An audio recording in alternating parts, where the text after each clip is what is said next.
Touchdown, Franklin! Dragged down, nice tackle made. Into the end zone, touchdown! Throwing. Oh, no! Oh, yes! From Grafton High School, welcome to the Thursday Night Throwdown. Tonight, a Week 5 matchup in the Woodland Conference featuring the South Milwaukee Rockets taking on the Grafton Blackhawks. And greetings, everybody. Bob Brain along with my partner. He's the Hall of Fame coach, Dan Brunner. Dan, both these teams trying to win for different reasons. Yeah. South Milwaukee struggling, hasn't won a game this season, so they would like to get a big-time W in conference play. And Grafton, they want to keep a good thing going because they're coming off of a huge victory, conference victory over Wisconsin Lutheran. When it comes to South Milwaukee, they're struggling to find bodies that can get some damage done, but make no mistake, a kid who plays both sides of the line is always getting it done. Yeah, and it's a big name in South Milwaukee. Clay Spaholtz, his grandfather, Bill Spaholtz, Hall of Fame coach, field's named after him. Clay fits that Spaholtz mold. He is a stud in the Woodland Conference. You talk to any other coach in the conference, you say South Milwaukee, they say they got a player in Clay Spaholtz. Well, you talk about studs, and Grafton is loaded with a team that went all the way to the state championship, finished runners-up in Division III a year ago. They're bringing a whole bunch of studs back again, Dan, including their talented running back, Tommy Lutz. And Tommy Lutz, number 21, he had a career game last week. He had 121 yards through the air, 131 yards rushing, 255 yards in one game against Wisconsin Lutheran in a must-win game, and they did. His coach says, I'm just glad Tommy Lutz is on our team and not on the team we're playing against. We are glad you're on our team and you dialed us up for the Thursday Night Throwdown. Blackhawks and Rockets. Kickoff is next.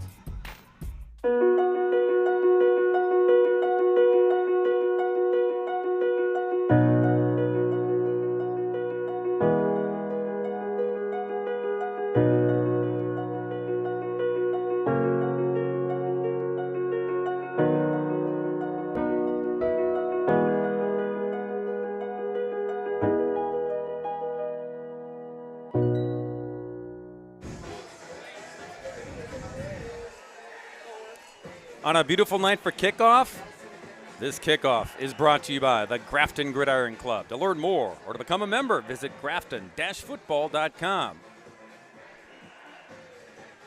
South Milwaukee, the visitors tonight. White jerseys, red and black trim will kick this one off. Peyton Wetzel will do the honors. Deep to receive, Jeremy Dickerson and Jack Nelson on a gorgeous Thursday evening for football. It's Week 5 already. Blackhawks in the black head to toe with the orange and white trim. Fielded on the run at the 12-yard line. It's Nelson. Navigating Nelson. Oh, boy. Yeah, oh, boy is right. Midfield, 45. And then corralled and finally brought down short of the 40-yard line. So Jack Nelson, an explosive start to get this explosive offense out to the field with a bang, Dan. Yeah, and Jack Nelson, he's filling in for an injured player, Tyler Van Sluis, and it's just this next man up mentality that Grafton stresses here, and it all based on that guy, Jimmy Norris. Yeah, that guy took this team all the way to state a year ago, played for the Division III championship, fell to Rice Lake 28-20. Brady Hilgart, the senior, was the quarterback of that squad a year ago. He's back at the helm this year. Empty backfield here on 1st and 10 from the 40. And Hilgart with all kinds of time. Unloads. Man open in the middle of the field. That's going to be a touchdown. One play into the game. It's number 1, Gavin Lemke. Man. Gavin Lemke, he's coming off his best game against Wisco. Brady Hilgart's coming off his best game. And just like that, the explosive kick return, and then the 40-yard completion. Hilgart to Lemke for 6. Noah Anderson will try to tack on the PAT.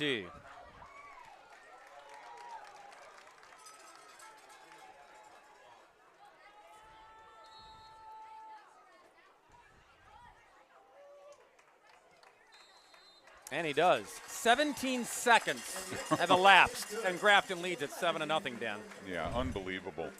We'll see the replay here. Good protection up front. Again, Brady Hilgard finds a wide open Gavin Lemke. And again, both those guys coming off of great games against Wisco. Brady Hilgard had 360 yards and 5 touchdowns in that game against Wisconsin Lutheran. Yeah, quality opponent in Wisconsin Lutheran. Yeah. 4th TD catch of the season for number 1. Another look. And in the middle of the field, nothing but green space after the catch and run into the orange end zone. Yeah, preseason polls all have Brady Hilgard listed as one of the top quarterbacks in the state. He was the Offensive Player of the Year in the conference and honorable mention All-State a year ago. He's picking up right where he left off.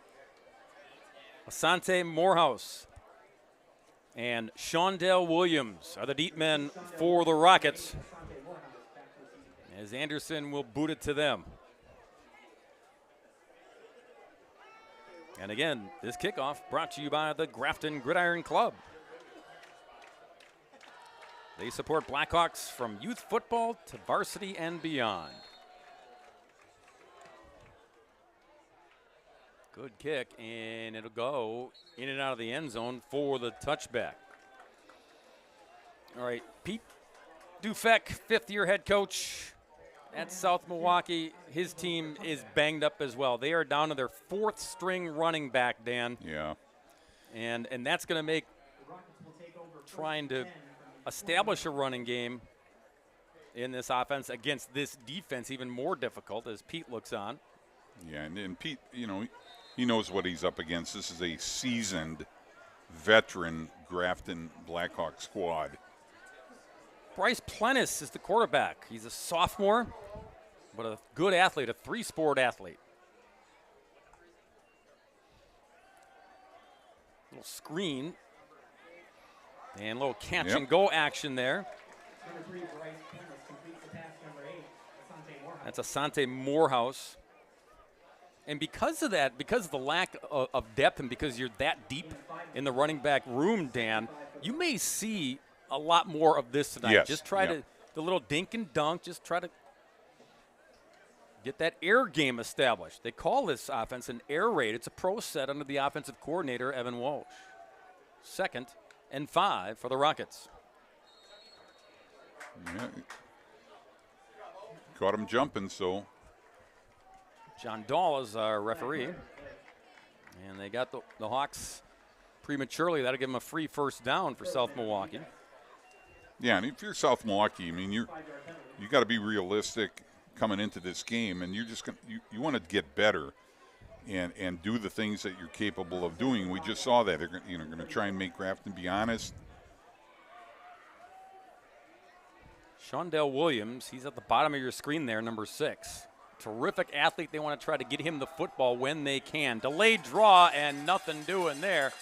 Gang tackled for a loss is Chase Becker. He's a sophomore, Dan, but that's what they're down to in the running back department. Yeah, they are very slim. And you can see on the replay, there's not much you can get away with there. Guys are on that like a shot. Yeah, Colton Belkey was the first to wrap him up. And a loss of a yard makes it 2nd down and 11. Plennis plays basketball. He's a catcher on the baseball team as well. Incomplete. Tried to get it over to Morehouse that time.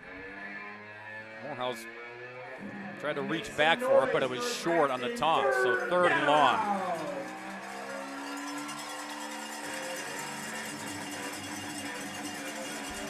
Place is loud. It's very loud. I mean, it is a home field advantage to be sure. It's a beautiful facility, and they crank up the tunes here. Yeah. Get the fans involved. 3rd and 11 for South Milwaukee. Plennis. And out of bounds.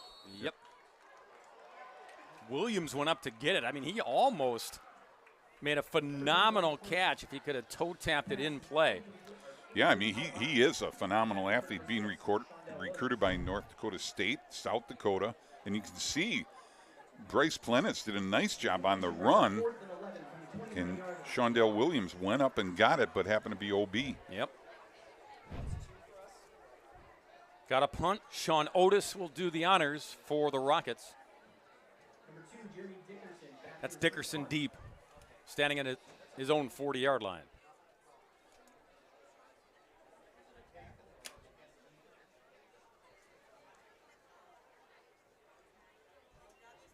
Otis got to get it up quick. Nope, it's blocked. And going to go out of bounds about the 5-yard line. Dan Grafton had those guys standing up at the line like bulls ready to charge. And did they ever charge? Yeah, Tyler Heinley just, you'll see on the replay, phenomenal job taking it right off his foot. And out of bounds at the right at the 5. Yeah, Heinley is something special. He is the real deal. Played as a sophomore, an important part of that run to state a year ago. He is being recruited by all the Big Ten schools, and rightfully so. Kid's got an incredible motor. Knocking on the door again is Grafton. On the ground, there's Lutz, and Lutz going to go in for the touchdown. Easy pickings for this offense. 5-yard score. 13-0 after the block punt.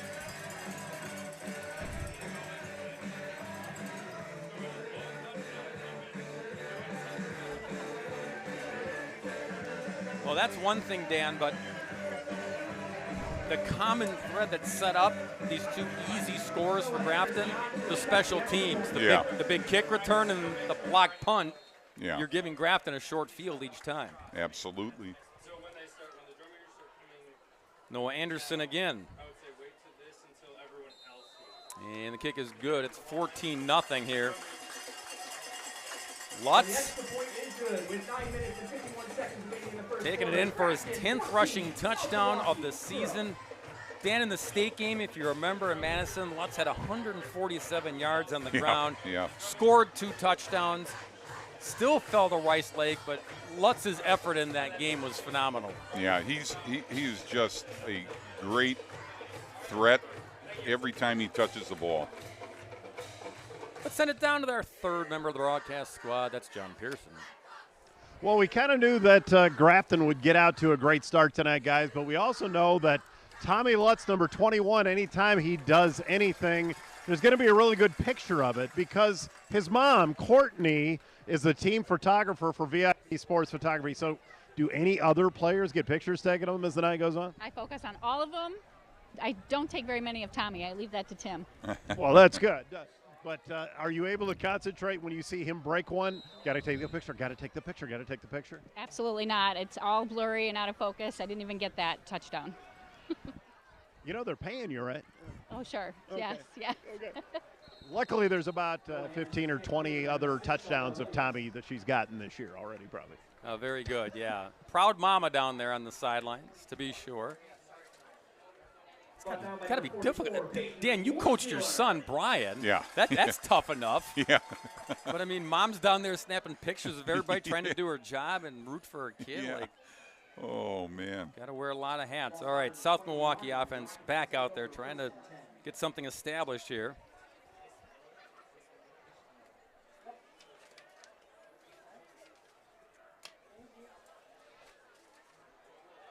First and 10 from the 25. Plentis. Oh, on the ground, yep.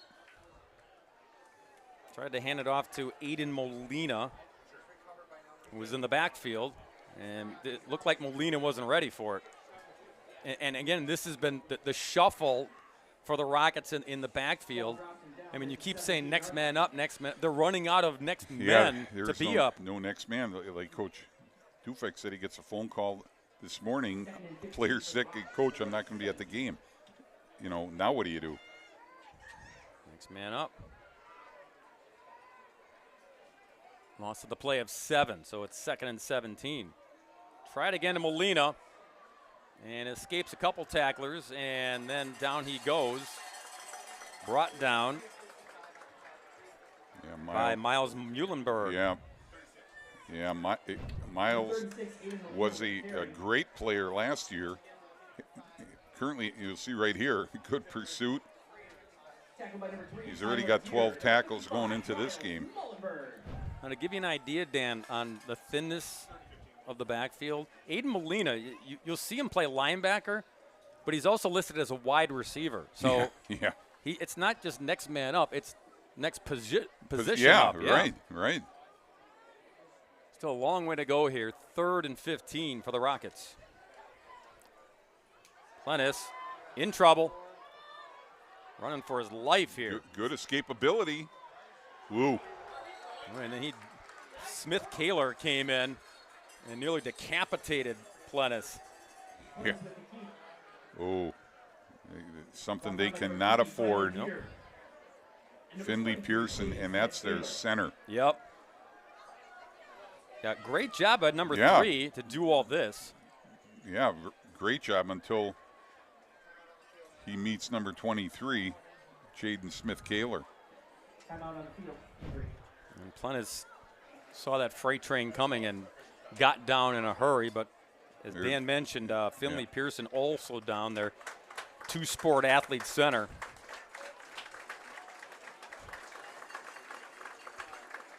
Tonight's game brought to you in part by ETS Performance, premier sports performance company that specializes in training athletes from the age of 8 to the pros with a focus on not only physical performance, but leadership and character development.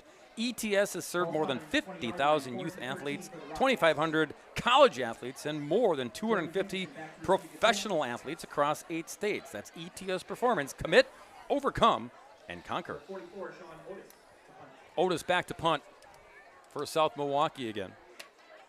You've got Dickerson, dangerous return man at his own 45. This time got it away. And a bounce right at midfield. And a little bit of a roll as well. 42-yard line is where Grafton will start this drive. Each time the offense has touched the football, they've gone into the end zone on the very first play. Luke Menzel and Mike Seefeld are the co-offensive coordinators of this multiple style offense. They really want to try, Dan, to be balanced in the run and pass game, and they can do that and be successful at it because they've got weapons in the backfield and at the receiver position. Yeah, and to your point, Bob, coming into the game, 838 yards and 10 touchdowns passing, 869 and 10 running. Hilgard shotgun here on 1st and 10. Fake it to Lutz, fake a swing pass, and then Hilgard takes off. Look at him just dancing and prancing through everybody to the 45-yard line of South Milwaukee. You know, and you see in the replay, it's a designed pass. Good pressure by South Milwaukee. So nothing open. He knows what to do. He moves the chains on with his feet. He was the Woodland Conference Offensive Player of the Year in 2023. Honorable mention All-State QB.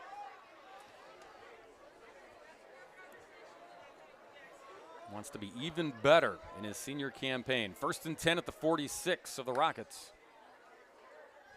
Swing it. Too much on it. Intended for Dickerson.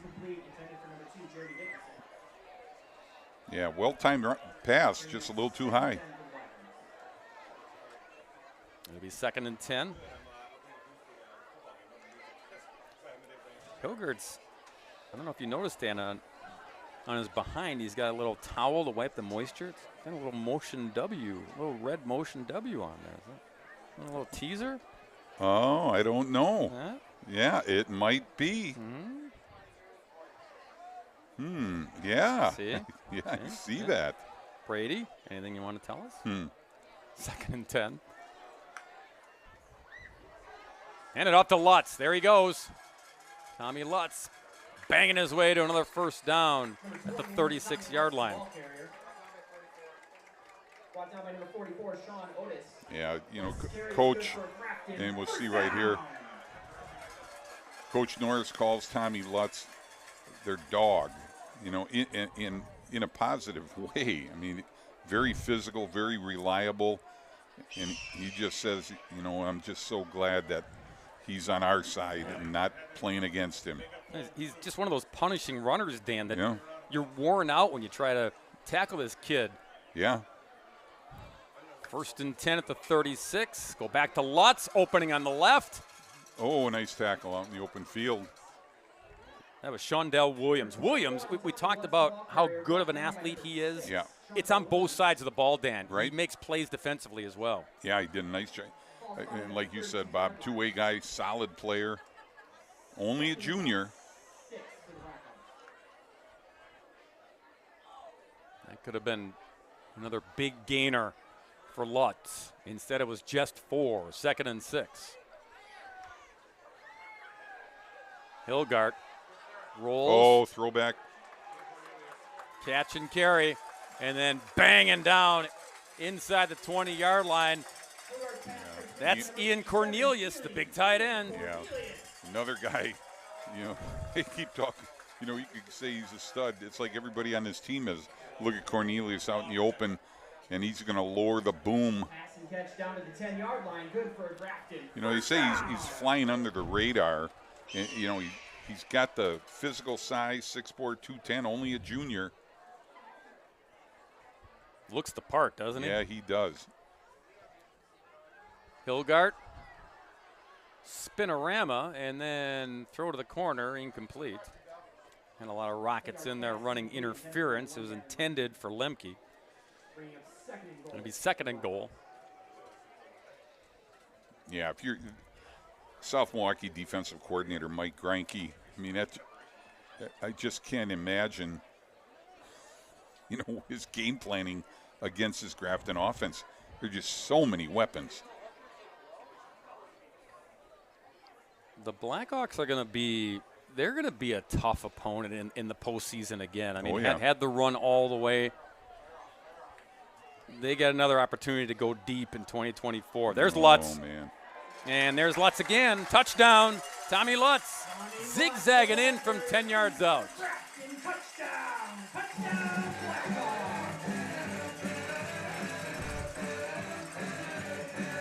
And the Blackhawks not messing around here, Dan, in the first quarter. No. Colton Belke, James Nellis, Noah King, Thomas Peterson, and then Miles Meilenberg. Unbelievable guys up front just moving like road graders to clear the path for him. Yeah, road graders. I like that. Oh, going for 2. And stayed in bounds. Yes, sir. Oh. You know, Tyler Heinley catching into the back of the end zone. And I think this was by design. I don't think this was a busted play, Dan. No, I don't think so either. Here we got Lutz going here. I mean, you look up, you got, on that play, you had Tommy Peterson blocking his guy 5 yards into the end zone.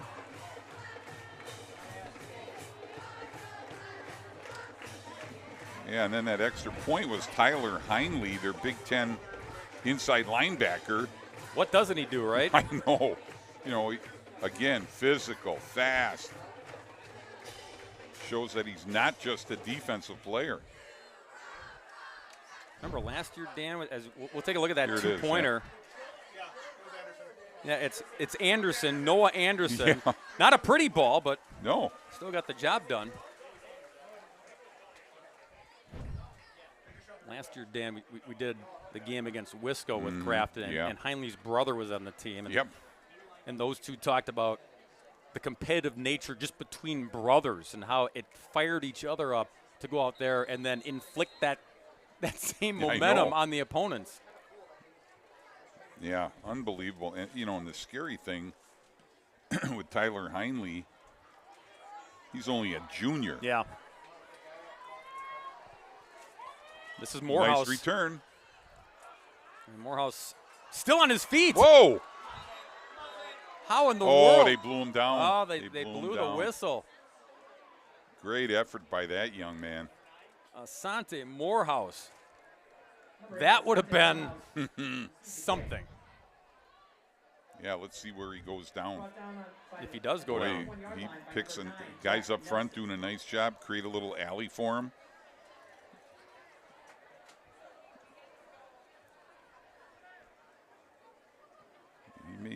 Did he stay on top of him? No, he probably looks like he had. Yeah, right there. He went down. Left knee. Yep. But, hey, why not? Yeah. Sell it if you can. Still a good return to the 32-yard line. Rockets will try it again here in the first quarter.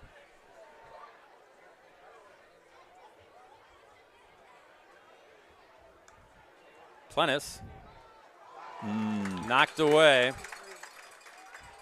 That was Smith Kaler. John Pearson from the sidelines.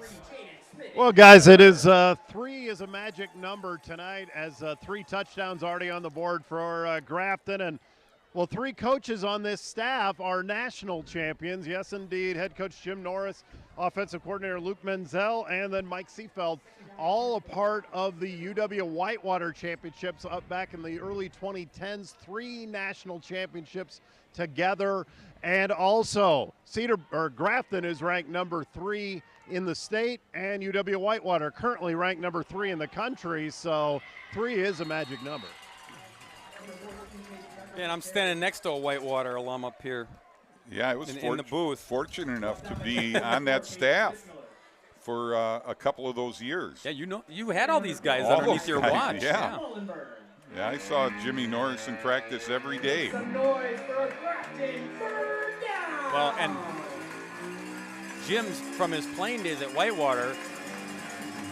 Let's call it like it is, Dan. He basically stole the Pound the Rock. Oh, yeah. From the Warhawks. Yeah. The Warhawks Pound the Rock every Thursday, and Jimmy does that here in Grafton. Not sure which day they picked, but they carried on that tradition. 3rd and long for Plennis.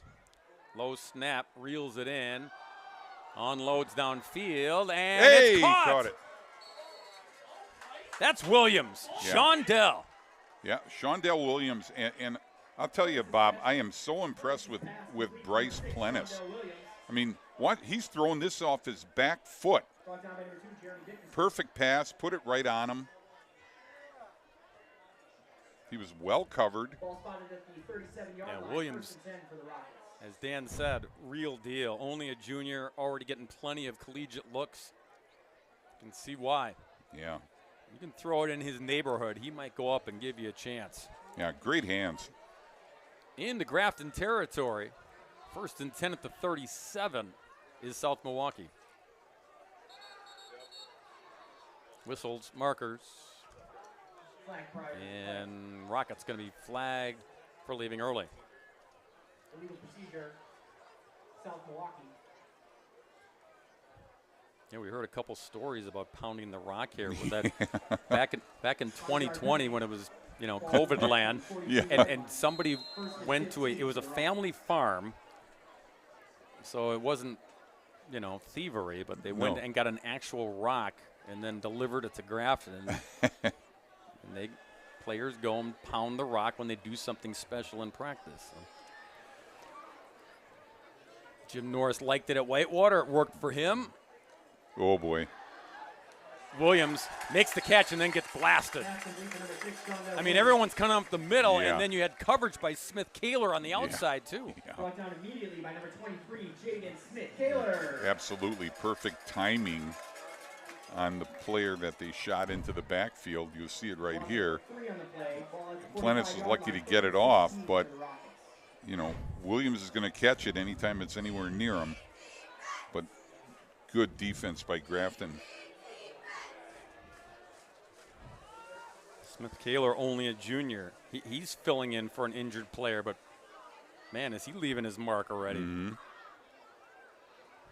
3rd and a bunch. Bad snap. And Plennis will just eat it. Well, remember, they lost their center to injury, Dan. Yeah. On that last series, and so they are shuffling bodies up front.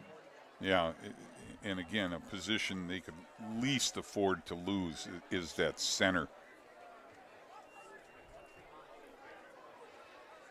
Yeah, after that great play, they've just Fourth down for the Rockets. continued to go completely backwards. It is Third. It's third down. It's third down and Random Lake. Yeah, yeah. If my GPS is right. I mean, it's forever. They need the 28-yard line of Grafton. They're at their own 41. Plennis off his back foot. And marker comes down. Yeah.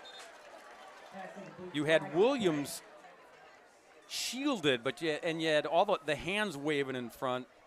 Yeah, so there may have been some contact. I wouldn't be surprised to get an interference call here. Yeah, defender never turned around. So it's not like the NFL where you get an automatic first down, but they'll get 15 back here. Yeah, and again, Bob, Bryce Plennis is showing some ability here. That was a tremendously difficult pass that he almost laid right into Williams' lap. He played QB for South Milwaukee last year as a freshman for 4 games. So yeah, he got a taste and then got the keys this year as a sophomore. Still third and long. Plennis has time and throws with a whole lot of black and orange. Yeah, looking for Nevin Duffy. Yep. Intended for number 7, Nevin Duffy. So now it'll be fourth down.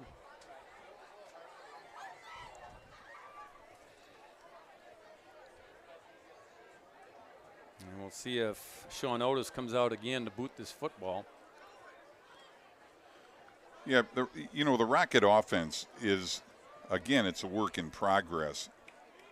The good thing is the nuclei of that offense are all young. You know, starting with the sophomore quarterback and then those talented junior receivers. And no punter. They're going to go for it here on 4th and 15. Pete Dufek said, let's try it. And they will try Williams. it. There's Williams. There you go. And there, not a touchdown, but brought down inside the 5. You know what? When you got this kid with that speed, why not go for it on 4th down? Yep, why not? Boy, again, Plennis lays it right on him. Williams uses his ability, gets open. Spotted at the 2-yard line. First and goal for the Rockets. So first and goal for South Milwaukee at the 2.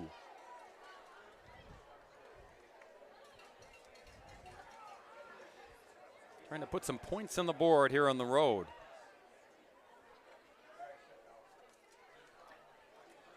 Usolari is 48 in the backfield. Molina goes out and then just throwing it away. Plennis had pressure coming from the backside. And again, this is where that thin running back department really comes into play, because you need 2 yards, but do you have a body that can get you 2 yards just handing it off? You know, and one of the running backs that was expected to be on the field, they just found out today that he wasn't playing. So how do you get the next guy ready as a running back? Yeah. The plan was to have Michael Branch and Houston Shaw in the backfield, both of them juniors. We haven't seen either one. No. Williams is in the backfield now. Plennis chased again, and got him for the touchdown. Morehouse. Wow. Well, we said that without a whole lot of running back options, maybe you air it out, and they did on this drive. Yeah. And again, this is all, it's a design throwback play, but if you don't have a quarterback like Plennis who can execute it, it's not going to work, but it did for him. Number 75, Peyton Wetzel, out to attempt the extra point. Wetzel for the extra point.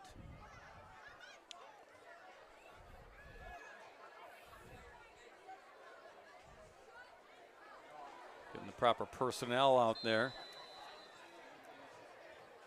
Wetzel's if you can't tell, a defensive tackle. And the ball was tipped. Yep. So it's no good, but South Milwaukee on the board here in the first quarter to make it 22-6. South Milwaukee 6. Plenty of constant pressure, Dan, when they got down to the 2. I know. But he kept his cool, though. Yeah, he did. And Morehouse escaped and gave his quarterback an opportunity to find him in the end zone. Good luck to the GHS girls volleyball team as they host the Blackhawks. Asante, invite 5'6", this Saturday 150. at He GHS. had to Good luck, ladies. climb the ladder to go up and get that one.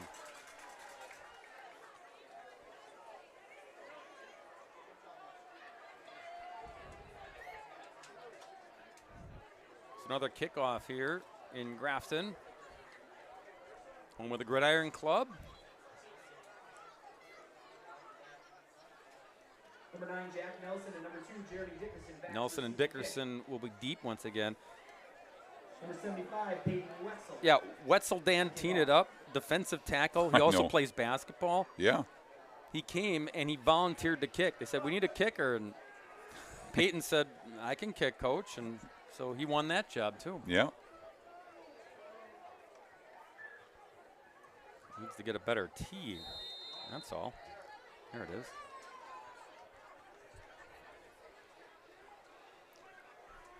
Two dangerous return men again. We saw Jack Nelson do just that on the very first play of the football game. Here's Nelson at the 10. Gathers it in. Goes right up the middle and tried to leap over everybody, but a nice tackle to bring him down and slow him down.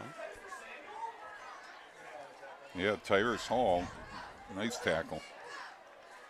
Number 9, Jack Nelson takes the kick, brought down by number 10, Jacob Samuel. So Brady Hilgard and company back out there trying to expand on this 22-6 lead. Number 10.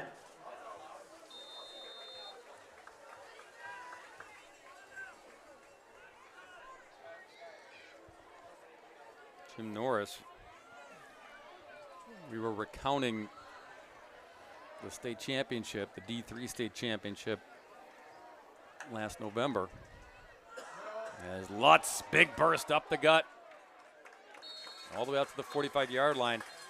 I asked Jim if you know, what was your takeaway from the state game once you digested it? He said, I really didn't have time to because my wife had a baby. The week of state football finals, Dan, Oh, man. his wife delivered their second child, and he literally came from the hospital on Thursday, went up to Madison, and played in the game on Friday. And then next day when they got back, he said, I had to go into dad mode. It was just everything was just a blur. Oh, it had to be. Just had to be. There's a lot going on one coach's plate. 1st and 10 at the 45. Go back to him again. Lutz just grinds through the middle.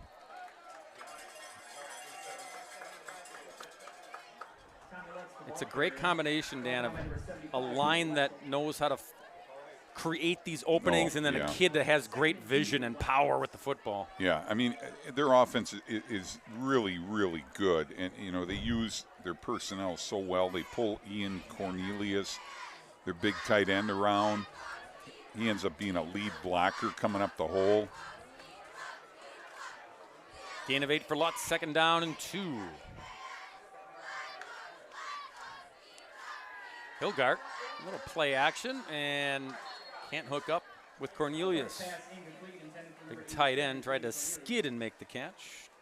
It'll be 3rd and 2. Yeah, good pressure that time by Peyton Wetzel. The kicker? Yep. Yeah.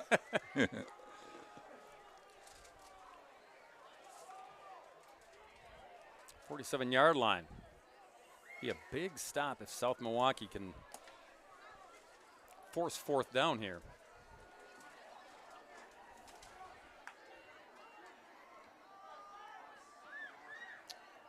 Oh, caught him on a face mask going through the hole, Yeah, too. Lutz got to the 44, had plenty for the 1st down, but check the marker here from John Dahl.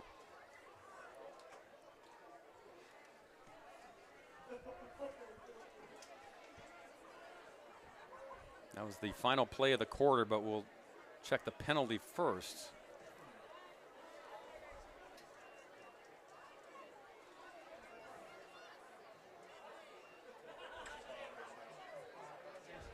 Yeah. Dan saw it. Yeah, Called it. Tacked on. 15 more when we start the second quarter here in Grafton. Our score, the Blackhawks 22 and the Rockets 6. You're watching the Thursday Night Throwdown in Grafton. We celebrate the athletes, the buzzer beaters, the record breakers, the wins. Now, it's time to celebrate the people behind it all. The advice givers, the community shapers, the game changers, the life changers. It's time to celebrate our coaches. Join all of us at BSN Sports and show your coach some love by sharing their story with #ThankYouCoach.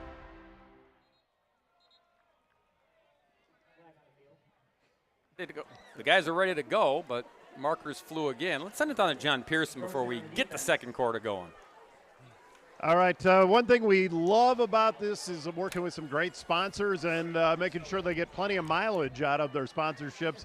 Kerry Von Sluis, the president of the Grafton Gridiron Club. Well, you're getting some mileage tonight with 4 touchdowns already and 5 kickoffs, actually. Talk a little bit about what the Gridiron Club does. Sure, yeah. The Gridiron Club's been around for a number of years. We're basically a financial resource for both our high school and our youth programs. And a lot of community support with that. It's made up of a lot of alumni and friends and community members. So it's a great club that really helps bring the community and the schools together and make sure we have a longevity to our programs. So it's a great program and great community to make all of our sports go. So.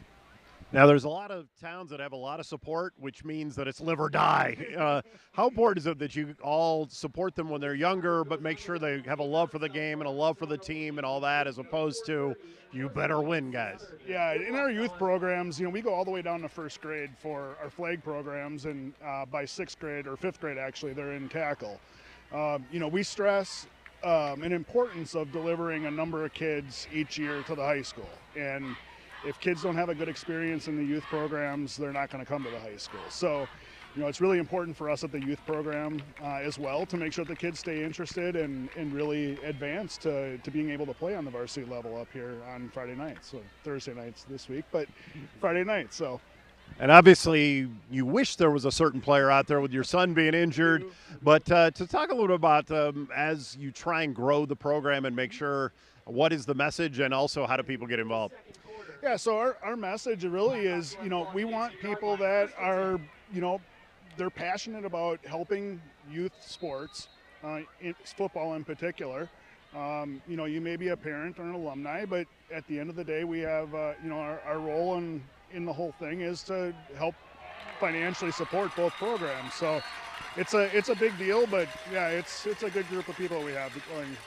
All right, and another touchdown for you. I'll let Bob tell you about that, but Bob Brainer's going to be saying Grafton Gridiron Club in his sleep tonight because of all the touchdowns on their sponsorship.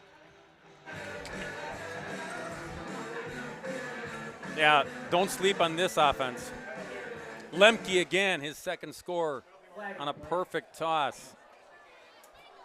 Boy, you got that right, Bob. That was a perfect toss, but we're going to have to see it again because of a holding call.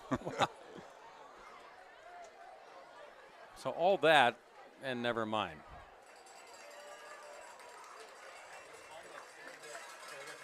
By the way, if you're wondering, why are they going this direction now? And then there was an untimed down. Remember we had that penalty when – defensive penalty, yep. Yeah, so we thought it was the end of the quarter. In fact, it was one more play to close out the quarter. Now Grafton going right to left.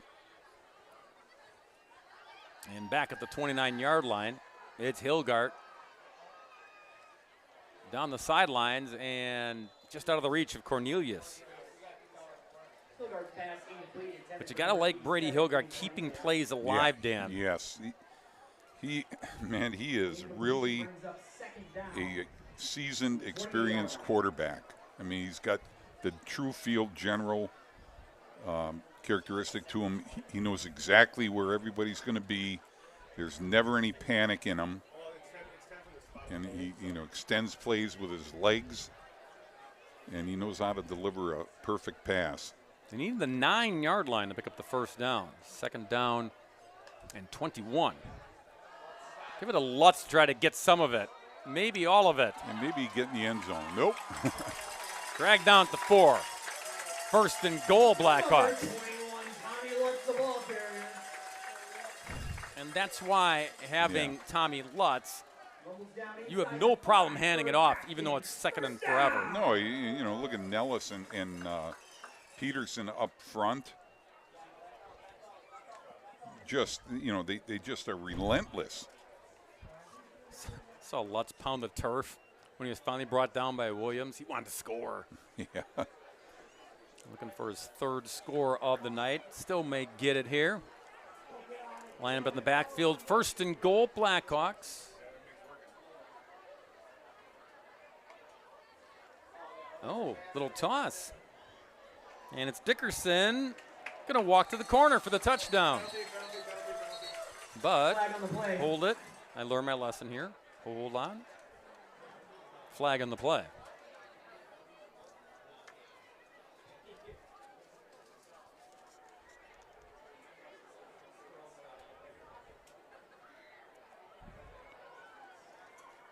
Holding on the offense. It's going to be a hold on the Blackhawks. So for the second time on this drive, Dan, it wipes away a potential touchdown. Ball moved back to the 15-yard. Wow.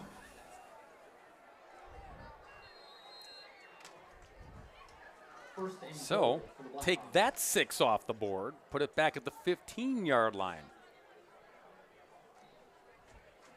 And it's first and goal again.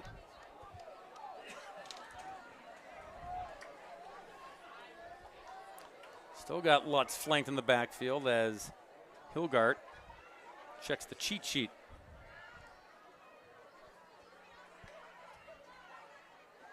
Fake it to Lutz. Wants to throw. And now going to run. Hilgart trying to get to the pylon. Didn't get there. Got to mark him just shy at the 1.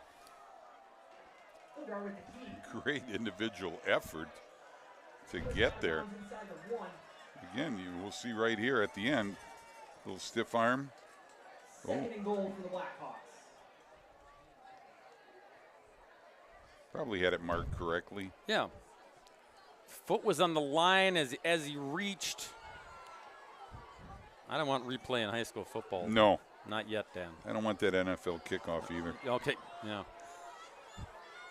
Both of those noted. Second and goal, Blackhawks knocking on the door again. Try that play again. This time you run it. Wow. Left to right. Dickerson gets in. Any flags? No. Touchdown, Grafton. Jeremy Dickerson in for a touchdown. Touchdown, Blackhawks.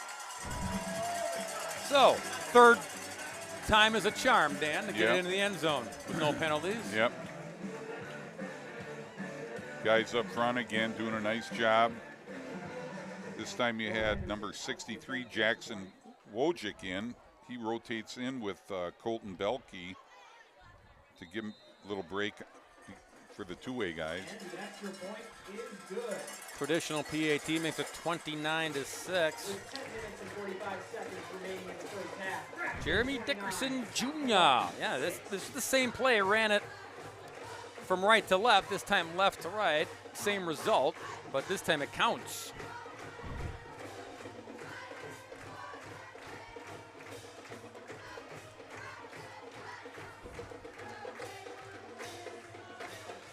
Stay tuned. We got a ways to go, but stay tuned for the end of the game. We will bring you the Pops Kettle Corn Player of the Game. John Pearson will be with us for that down the sidelines. Always time for Pops Kettle Corn and the play of the game. And you know, Dan, Yeah. the holiday season is just around the corner. I hate to say that when it's 80 degrees, but when you get there, you want to think Pops. Handcrafted kettle corn, customizable gift packs. They got you covered for clients, employees, anyone special. Visit and order online at orderpops.com. Easy ordering and nationwide shipping. Man, I'm a popcorn junkie. I noticed. I love popcorn. Kick goes in and out of the end zone. Anderson's kick out of the end zone. Yeah, we're going to be in Muskego in a couple weeks, and that's where Pop's Popcorn is popped. Oh, man. Based in Muskego. I hope there's some left. Doubtful. The Rockets will take over 1st and 10. I don't know if there's going to be any left, Dan, because pregame we were sampling, and I had a bag and you had a bag, and I'll just say this. There was some left in my bag before kickoff. I don't know about that one. My hand hardly fit in that bag. Yeah, you do love your popcorn. Clown show. 1st and 10 Rockets. Oh. Yeah. Woo. Woo is right. Man, Number 15, Darren. that's Giza with the carry. Cameron Essie just blowing in there. Number 6, Sam Cameron. Yeah, gobbling up Darren Giza. He's a junior wide receiver. Again, they're trying anybody in the backfield that can try to navigate and pick up yardage. Cameron Essie's an interesting story.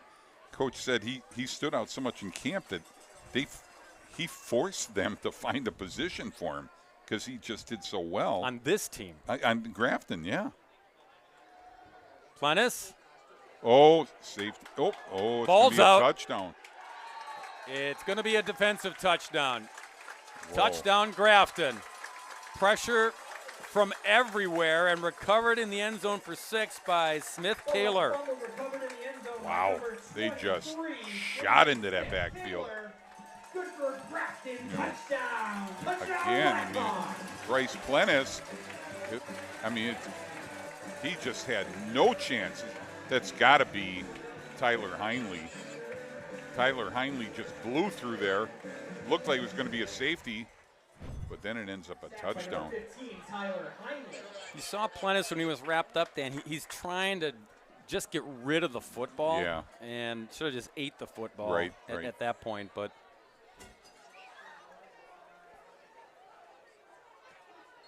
and the extra point is good. Yeah, defensive coordinator Russell Cross obviously has turned it up a little bit with the pressure. Look at Heinley. Wow. Guys coming everywhere you look. Yeah, that's why Heinley's getting recruited by most of the Big Ten teams. 36-6 is the score. John Pearson. Team like this where it's so spread out about all the stars are on a team like Grafton. We got to talk a little Tyler Heinley. Yes, indeed. He already has an offer from Michigan State. Pretty young to be getting that, and he's been a star player. He's got all kinds of recruits, and he is an honor student. And, guys, I don't know if you are aware of what his summer job was, but I'll throw it to you. It's right here at the high school. He was one of the school custodians during the summer, so we might have to, after the game, make him the player of the game because we'll know we'll be around, probably helping clean up. How awesome is that, Man. 15? Well, he knows how to clean up on defense. Yeah. Another kickoff sponsored by the Grafton Gridiron Club. Yeah. How many have we had already here in the first half? Well, the Grafton Gridiron Club, we heard them talk about how they have built this youth program because it wasn't too long ago, Dan, that Grafton football, they weren't making any noise on the football field in conference play, and it all starts with the school, like the Gridiron Club and the youth program making a commitment, and then Jim Norris, it's his 7th year. He came in here and just really changed the whole culture, didn't he? Yep, the culture. That's exactly right. And they got the perfect guy and perfect staff. I mean, he's got everybody on his staff. They're all pulling in the same direction, and that's number one. It starts from the youth level all the way up to the varsity football staff. And you've got the proverbial all the eggs in the basket. Another ball on the carpeting. Plennis got it back. I mean, they had the eggs, all the eggs in the basket last year to make it to state, and they didn't lose a whole lot of eggs, Dan. No, man. Got another great shot to get back there and try to win one more game than they did a year ago. Yeah, and the scary thing is they've got some guys dinged up right now. If those guys come back, or any of them come back, I mean, you go from good to really good. Second and 15 now.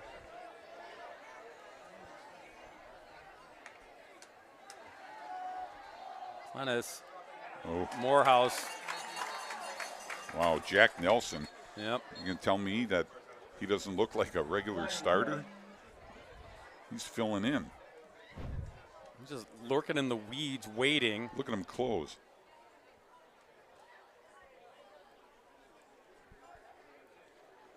Ooh.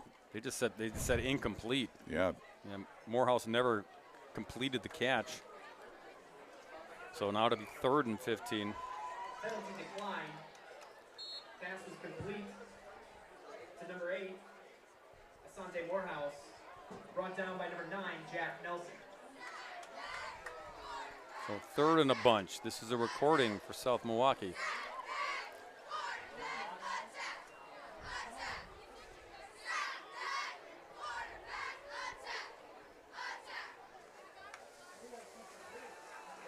Lennis again under pressure. And he'll just throw it away. Got out of the pocket, so no grounding, but it's 4th down. By the way, Dan, Alejandro Cartagena, a sophomore, is the new center that's in there, replacing the injured center, Finley Pearson, who went down in the first quarter. Yeah, it's tough duty to get called on at a moment's notice, but he's doing a good job right now. You got these black and orange defensive linemen up front breathing down your neck.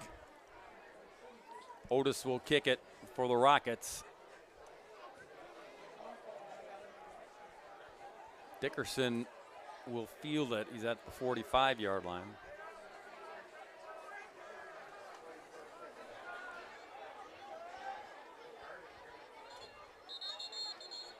Movement early.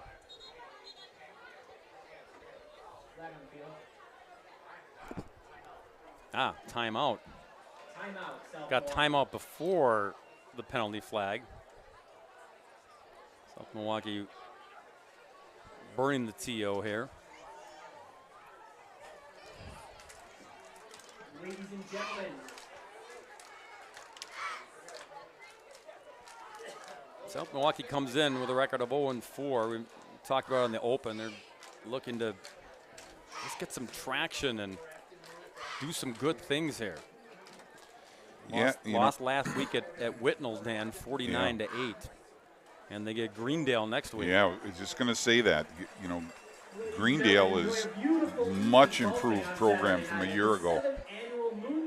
That'll be another battle for this Grafton team. So they took care of Wisconsin Lutheran last week, and Greendale will be lurking. They will be the Blackhawks will be at Greenfield next Friday for their next contest in Week 6. But yeah, Greendale and Grafton has got a chance to maybe be for the conference championship. Yeah, and you know, and Greenfield is a much improved team as well.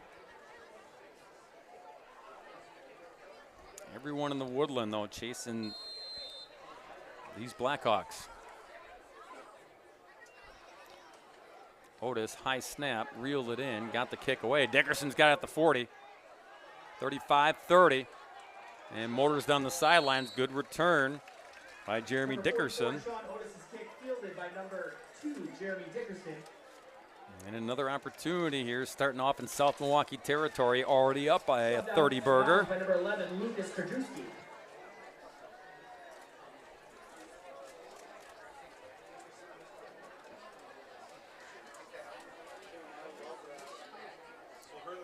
Start this drive off at the 24-yard line.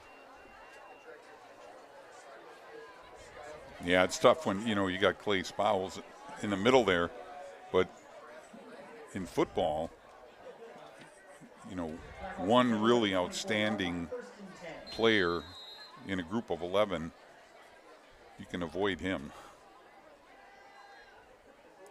Winging it out of the reach of Lemke. It'll be second down and 10. Yeah, and that was a play where Brady Hilgard certainly thought Lemke was going to pivot in. And he pivoted out because, he's a sharp quarter. He's thrown before the cut. They just weren't on the same page.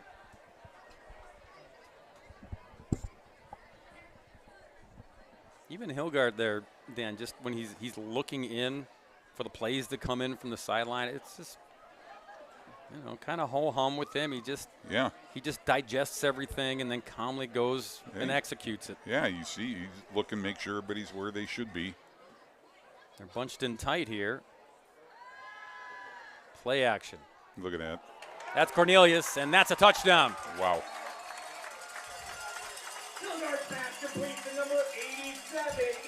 Once again, Dan, that's Hilgard going up to the line. Yeah. He sees where everybody is defensively and then does this. Yeah.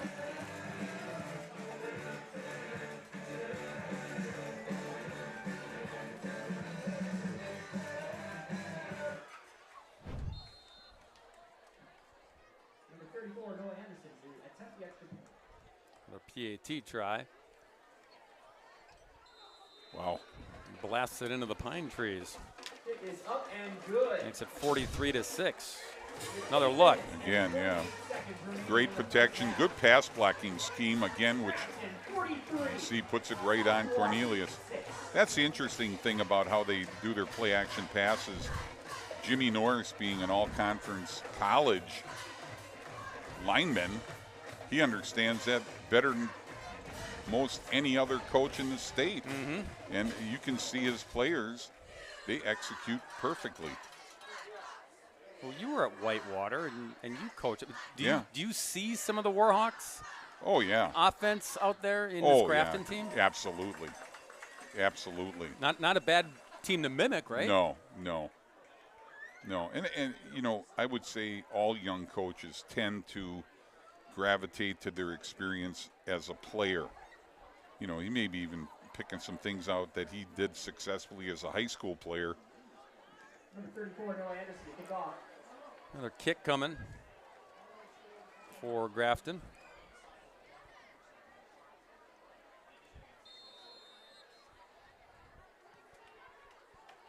And it's another boomer in and out of the end zone. Man, he's got a leg. Talk about home field advantage, Dan. Even the moon is orange here in Grafton. I was just looking at what a beautiful shot. Ladies and gentlemen, tonight's moon is brought to you by the Grafton Gladiators program, rising over the soccer field. They're two. Wow. They just read a sponsorship brief for the moon. Yeah. The moon gets sponsored. Here's this is one of our guys on the sidelines, Andy Conkle, enjoying some pops, enjoying the rising moon. Yeah, he's the one who gave us that shot. The moon over Lake Michigan, not too far away from Grafton.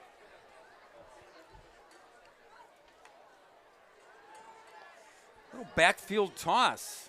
And this is Tyrus Hall, a sophomore receiver. Number 80, Tyrus Hall with the carry. Trying just about anybody here that can try to figure something out. But the pickings are slim for South Milwaukee now. Loss of a couple on that play, 2nd and 12.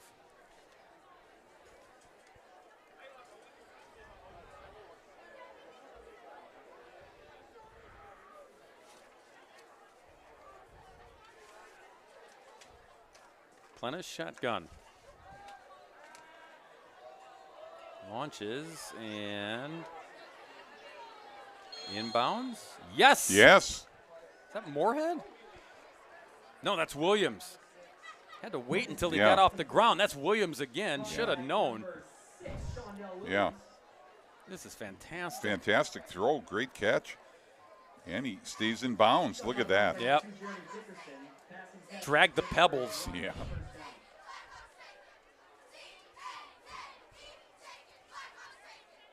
Boy, Shondell Williams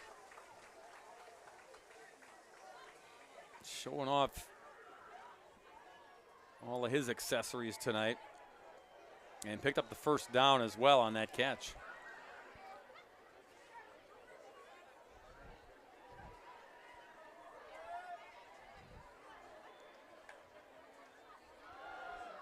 On the ground and smothered in the backfield. Boy, he's having a game. Yeah, isn't he? Man, Smith Kaler. Yep. Number 14, Chase Becker with the carry. 23's like Brought down by been in the number 7, backfield. Jaden Smith-Kaler. You might as well just hand him the ball. Yeah, you know, and again, next man in, he's starting for Max Glab. You know, and when they get him back, look how deep you're going to be. Yeah.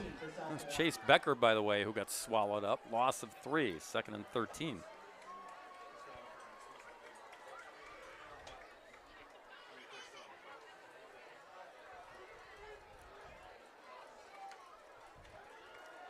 Hunnis with pressure, throws it. It's caught by Williams again. Oh, man, I thought he was going to pull away.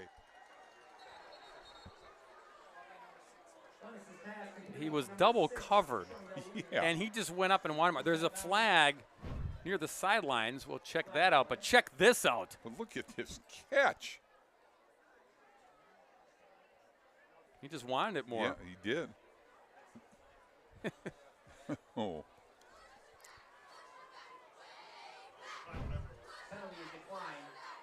They called pass interference. Yeah. So he was grabbed and held and still made the catch, and then Man.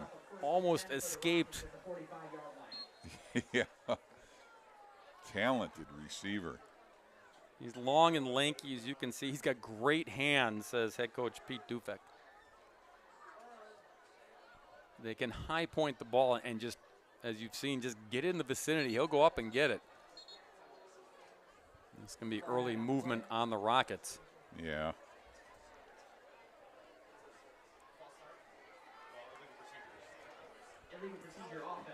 You saw Plennis that time, Dan. To Chase Becker, it was kind of this two-hand shovel toss. Yeah. Ball moved back to the 50-yard line, 1st and 15 for the Rockets.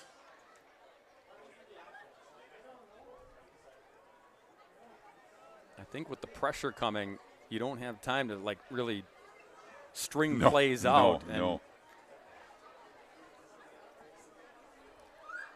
So they're ad-libbing, doing what they can. Ball back at midfield now, 1st and 15.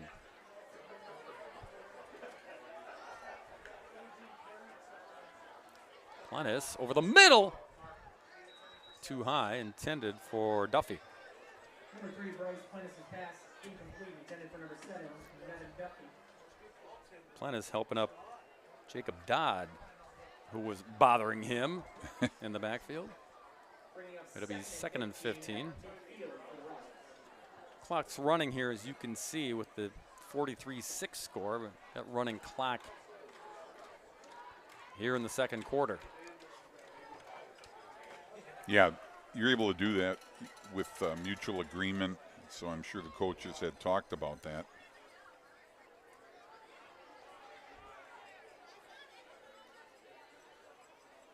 Oh, we got a movement again. Another false start on the Rockets. It's going to make it 2nd and 20. 5-yard penalty. 2nd and 20 for the Rockets. Ball spotted at the 45-yard line. So back to the 45 now.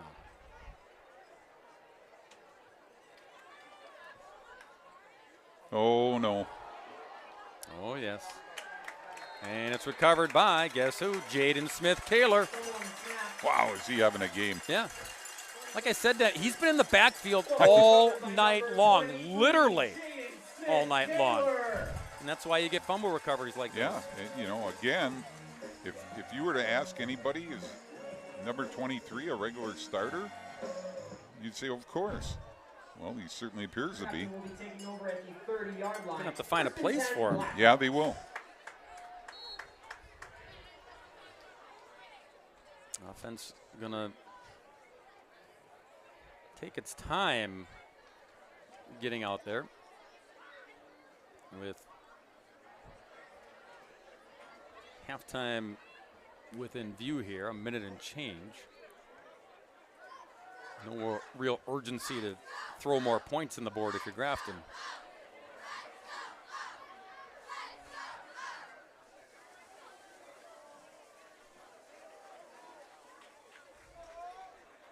I'll give it to Lutz, and Tommy will navigate and churn as per usual to the 17, 18-yard line. Number 14, Chase Becker with Yeah, again, those linemen just pulling around. Look at 87 blocking downfield. He's driving his man 5 yards downfield. Lutz. Oh my goodness.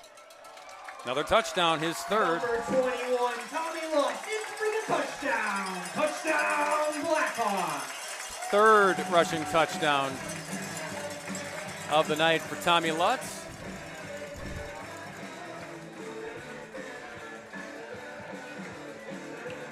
Now up to a dozen on the season. Came into this game, Dan, with 789 yards rushing on the year.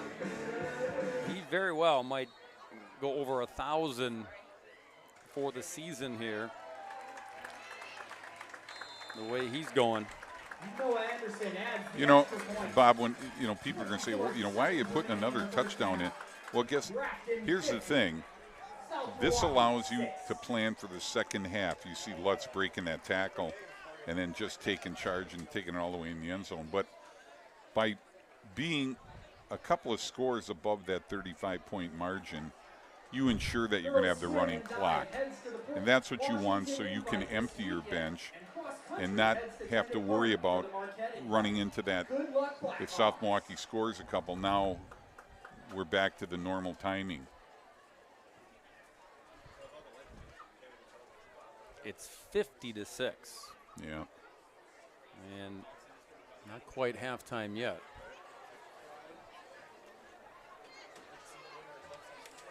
Yeah, probably see a lot of different jerseys and different faces out there. Yeah, the entire second half for Grafton. Yep. Another kickoff coming for the Blackhawks.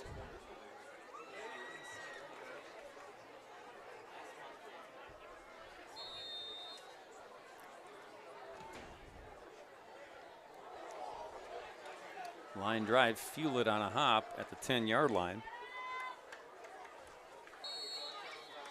Ovarian Young, another sophomore. And clock's going to roll and run out here. Yep. And send everybody to the locker room at the half. What a half it was for the Grafton Blackhawks. The real deal. A 50 spot at the break, leading the Rockets 50-6. You're watching the Thursday Night Throwdown in Grafton.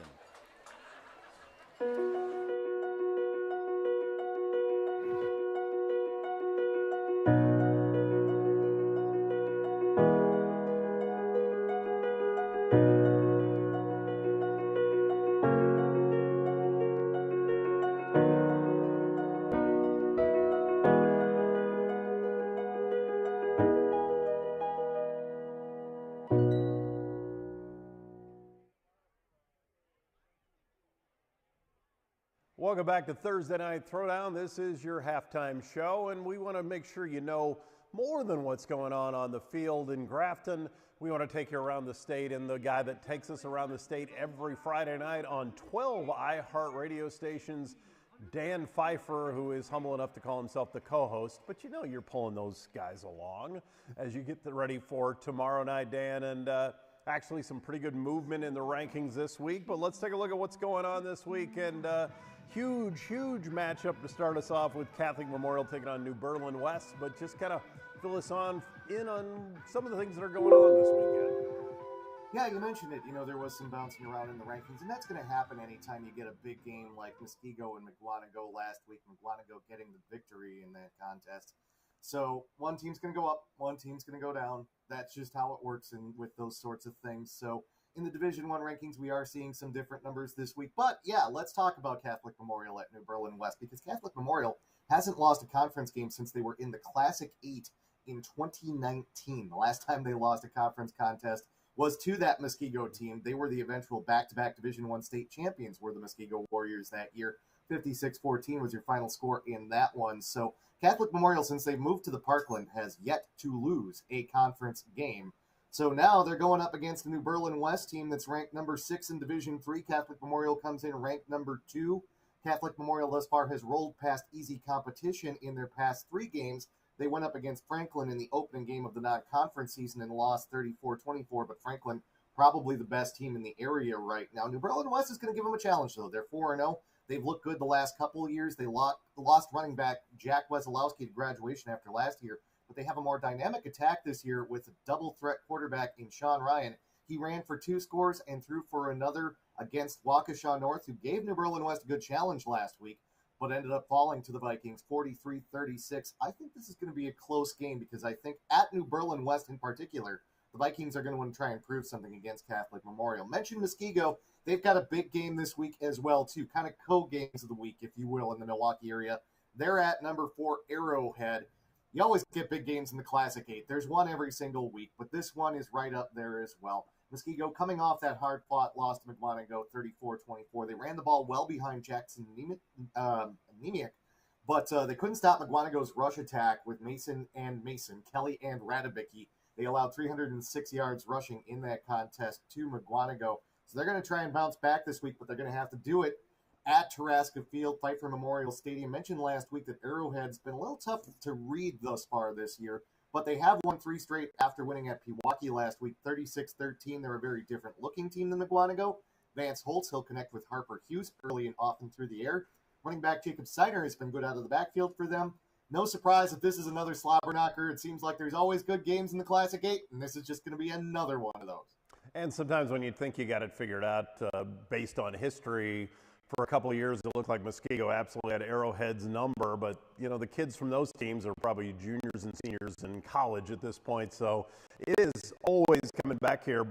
It always evolves. And one thing for McGuanago, they take on Pewaukee, and when you have that big win, that rivalry win, how do you fight it off? You better take Pewaukee seriously, but when you have that signature win already, how do you hold it together for the next week?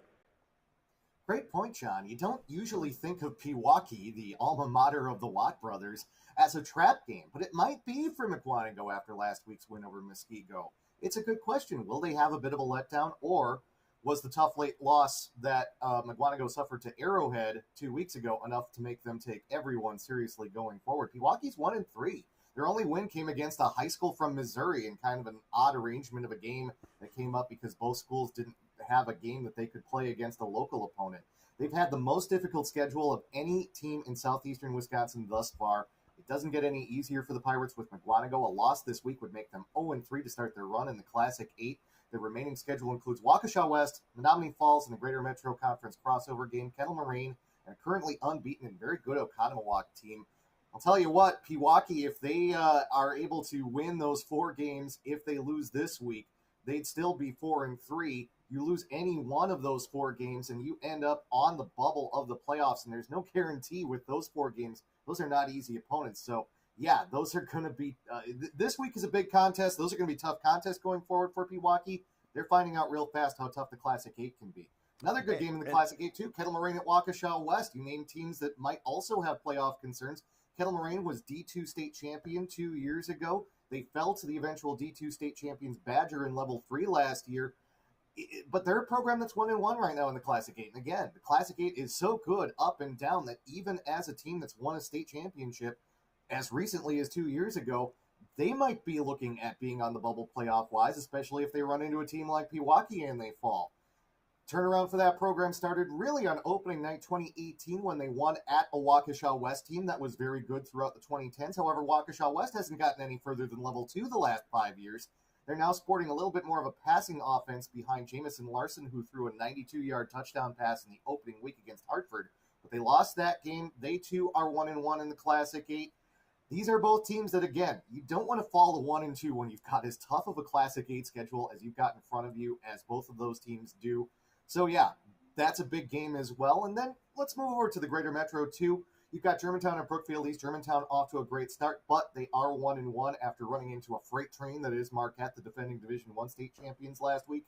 Ben Farley for Brookfield East. He's won a pair of state championships for them. However, they're only 2-2, and they only beat a winless Menominee Falls last week, 14-7.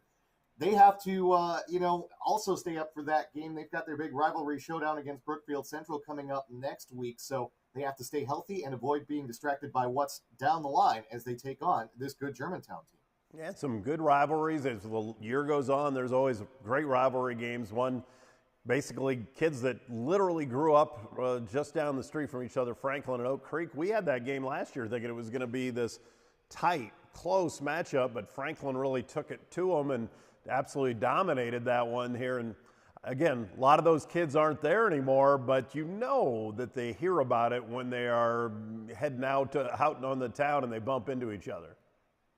Yeah, two schools that actually share the same school district as well. Always one of the best regular season games in the area, usually at least 2,000 fans out there to watch that contest. And, it does still look a little more one-sided on paper this year than perhaps some other years in the past when Oak Creek has had some spectacular Division I, even eventual NFL talent. Franklin right now, as we already said, considered by many to be the best team in the area at the moment. Joey Calais already has 838 yards passing. By the way, when he takes a seat, Leo Chiappetta has 703 yards passing as the backup quarterback. Talented group of receivers. Michael Farr is the one who leads that group. D1 state champs 2 years ago. Lewis Brown runs just such a well-oiled program. They're going to be right back in the running again this year. Oak Creek, they've been unranked since a 28-10 loss to Muskego in Week 2 in non-conference play. They always play Franklin hard, though.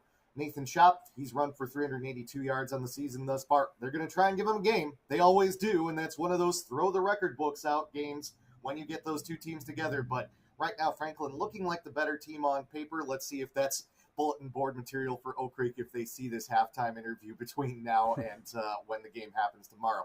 Other good rivalry games around the area, too. Cedarburg's at Whitefish Bay. Cedarburg's coach, Brian Lear, his history with the rivalry with the Blue Dukes dates back all the way to the days of the late, great Jim Teachin when he was coaching at Whitefish Bay. Cedarburg currently 4-0 on the year.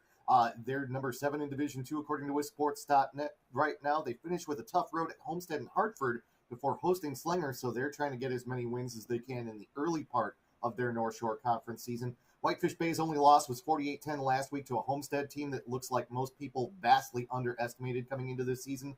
But running back Harry Bortolotti has run for over 100 yards in all but 4 games the last 2 years for the Blue Dukes. He's always a threat. They'll give Cedarburg a good game. Tosa East is at Tosa West. The battle for Wauwatosa. Tosa East, they're 4-0. They enter the rankings for the first time in quite a while this week. They're at number 9. We talked last week about what they've been doing with their new wing tee offense under Tom Swiddle. There have been times that Tosa East has been the doormat in the Parkland, in the Greater Metro, whatever conference they've been in. Guess what? Not anymore. They've got a good program right now, and they're going across town to face Tosa West, which has won its first 2 Parkland games, including a gritty 15-13 win over an Eisenhower team that badly wanted a win after starting 0-3. That was a good win for them. Tosa East, probably the better team, but it's being played on Tosa West turf near I-41. That's going to be a good contest tomorrow night. And then we've got Greenfield at Greendale as well. WisSports.net's statewide game of the week. Both teams have started Woodland Conference play 2-0 and have combined to allow just 21 points across their 2 defenses in those 4 games. Greenfield hasn't beaten Greendale since 2015. The last time before that was all the way 21 years ago in 2003. Greenfield's tested itself thus far this year, though, including an opening week non-conference loss to a good team out of the Madison area, Columbus. They feel like they've been forged by fire. Greendale's also had a tough schedule thus far, too. They've played defending Division II champs Badger from the southwest part of the Milwaukee area. They lost in the opening week, but that was a good challenge for them. Similar paths for these two teams, similar levels of talents, neighboring communities, heck, similar city-sounding names. I've called games involving Greendale before. I live in Greenfield. It's a challenge when I try and do those games because I always get the names confused. I think they were ready to kick me out of the press box the last time I called one of those games because I was calling both teams by the other team's names. As a result, you're going to have a game that's going to be pretty good. You've been kicked out of a lot of press boxes. It has nothing to do with calling the wrong team's name there, Dan. Variety of reasons, yeah, John. Exactly. We got to make sure people can find you tomorrow night. It's 12 markets around the state of Wisconsin get to hear you and not only the highlights but also some of the analysis there. What is coming up and how do people find you? I know Milwaukee's sometimes a little more challenging because they have to vary which station you're on. But how do we find Dan Pfeiffer and the best in high school football coverage on a Friday night? Hey, Football Friday Night is the name of the show. Search for it on your iHeartRadio app. For the time being, we have kind of settled in a little bit on the Big 920, at least until we start with the Admiral season and some of the other things that go on in the fall. 9:30 to 11. As soon as your game gets done, wherever you're going to watch a contest, tune us in. We won't just have updates from around the Milwaukee area. We will have reporters from around the state of Wisconsin checking in, upwards of 20 of them, talking about the best games around the state. Newspaper reporters, guys who have done play-by-play for other radio stations around the state. Comprehensive coverage. And not only that, too, but last week, one of our first breaks, we had bump music coming out. It was, I believe, Urgent by Foreigner. And I'll tell you what, John, about 10 of our 20 reporters then proceeded to work at least one lyric or song name from Foreigner or Lou Gramm into their updates. So we're not just informative, we're also entertaining, John. For the price that you pay to listen to the radio, you know what? You get a lot of entertainment. And it's a sign that you may want to youth up your staff there. I mean, I grew up with Lou Gramm and Foreigner, but hopefully you'll have all the scores in before the Midnight Blue hits. But thanks so much, Dan, for joining us tonight and giving us so much insight on just what's going on Friday night. We'll be right back with the Thursday Night Throwdown here on WSS.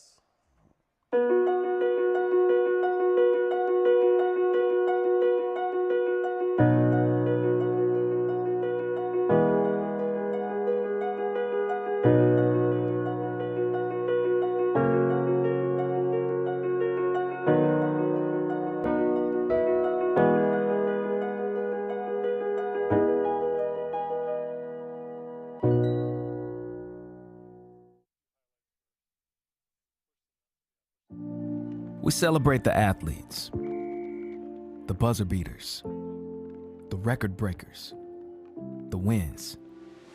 Now, it's time to celebrate the people behind it all, the advice givers, the community shapers, the game changers, the life changers.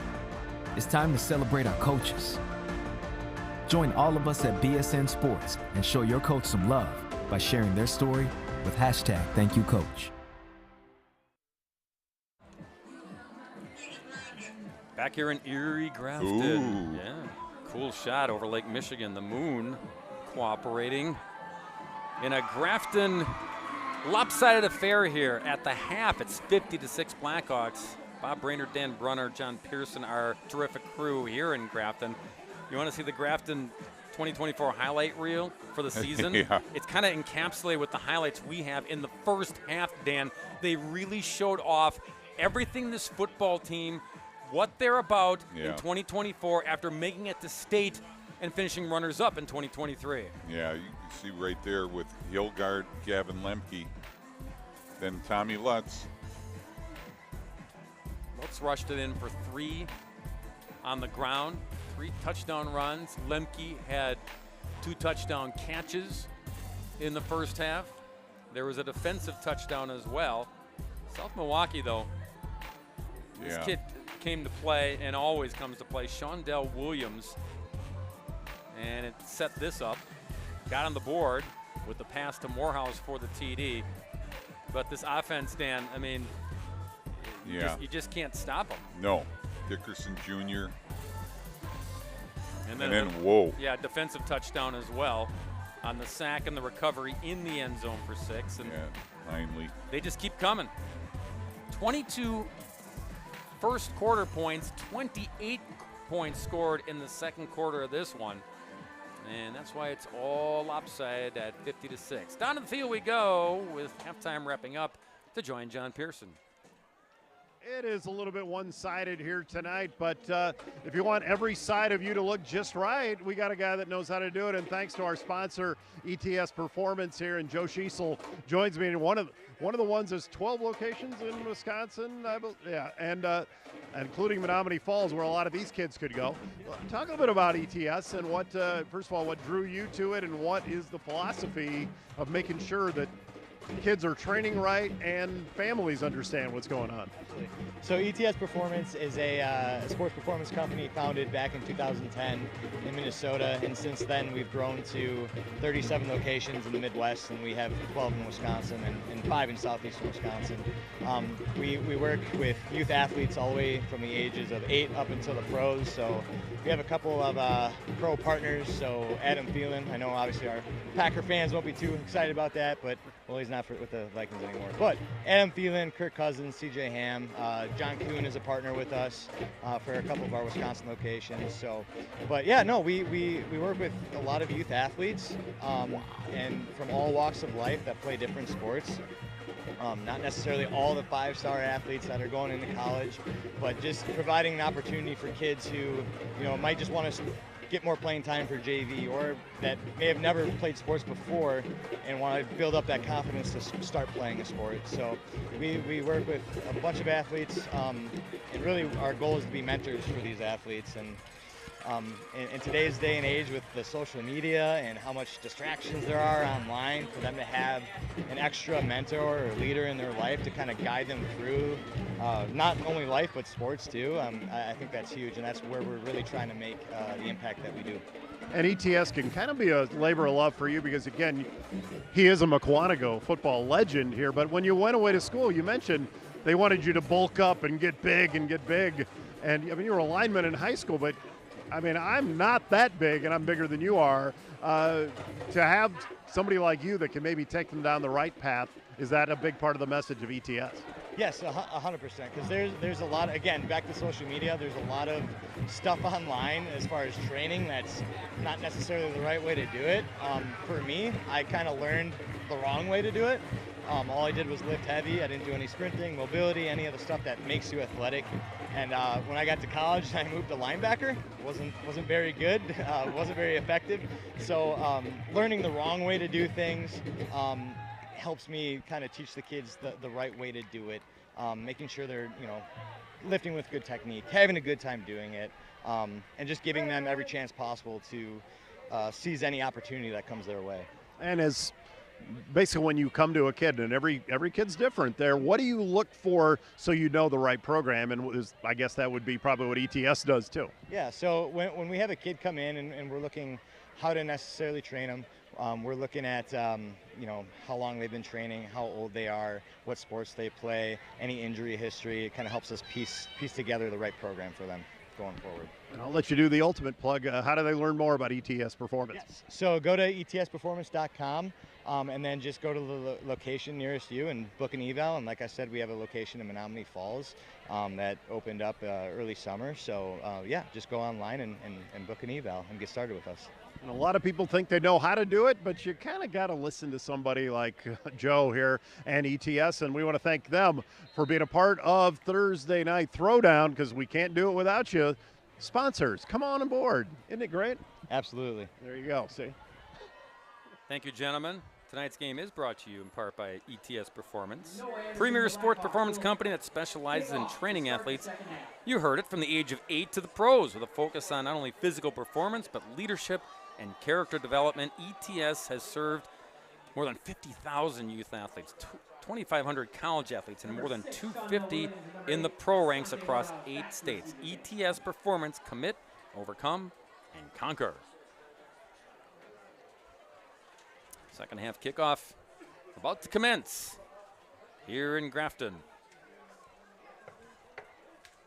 And yeah, I get the feeling we're going to see a lot of new numbers here in the second half, especially for Grafton. This will be Williams fielding it at the 5. And Shondell wrapped up at the 25-yard line. Maybe not the case, Dan, with South Milwaukee. They want to get these youngsters, give them as many reps as possible. Keep them healthy, yeah, but they want to try to work on some things here that they can carry forward. Yeah, they have to. I mean, first of all, they don't have the depth, and they don't want to just have a chaotic experience out there with mixing starters and backups and people who don't play much at all. Bryce Plentis is the sophomore quarterback on 1st and 10. on the ground. Draw play and getting some good yardage on it to the 32-yard line. Number 14, Chase Decker with the carry. Chase Decker on the carry. 17, Matthew Clemens.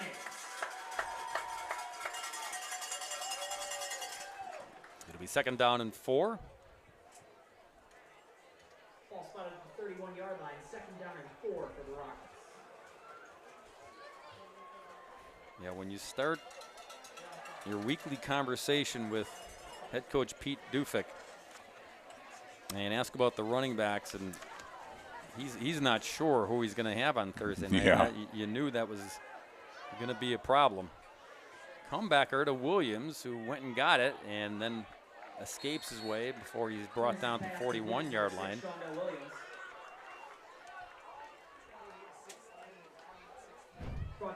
Man, silver lining here is watching number 6, Dan, tonight. Yeah, and number 3 to 6. That's a connection. Got tackled and wrapped up like a pretzel there.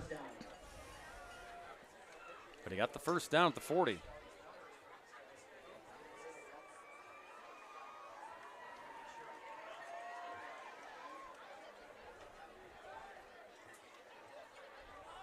First and 10 Rockets.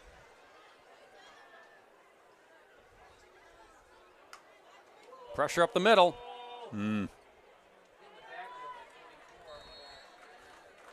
44, Dan. Peyton Wismuller was in the backfield almost before the handoff, maybe before the handoff happened. Oh, right when it happened. Oh, I can't believe there wasn't a fumble. Chase Becker, as soon as he got the pigskin, there was 44. That's not a good sign out there. Is it 57? That's the young man, Dan, who came in to play center. Yes. Because the starting center, Finley Pearson, got hurt. Yeah, Alejandro Cartagena.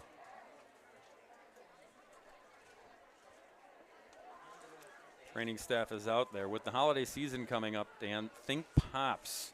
From handcrafted kettle corn to customizable gift packs, Pops has got you covered for clients, employees, anybody special. Visit orderpops.com online, easy ordering, nationwide shipping, easy for me to say. You know, when I mentioned we're going to be in Muskego in a couple weeks, and there's also Pops Pub in Muskego. That's one of the local favorites in the Muskego area. They offer hearty meals, drinks, and a friendly atmosphere for both regulars and new visitors. That would be us. Well, we're not new visitors. We've been to Muskego a number of times. Regulars. Yeah. Yeah. We act like regulars. Right. When we go to Pops. So I want Pete Dufek, I wonder if he's going to ask who can snap the football now. Man, that is tough. I mean, to lose one center and then to lose, and he's hurting. Teammates have to help him off. Oh, you hate to see that.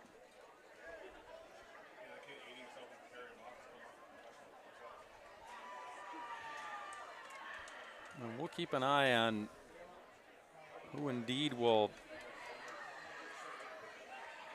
maybe literally just raise their hand and say, Coach, I can snap, because you're running out of options here.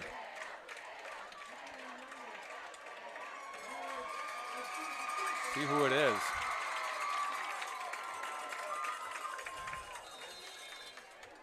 And Plentis goes in the shotgun, so. Yeah, that's the tough.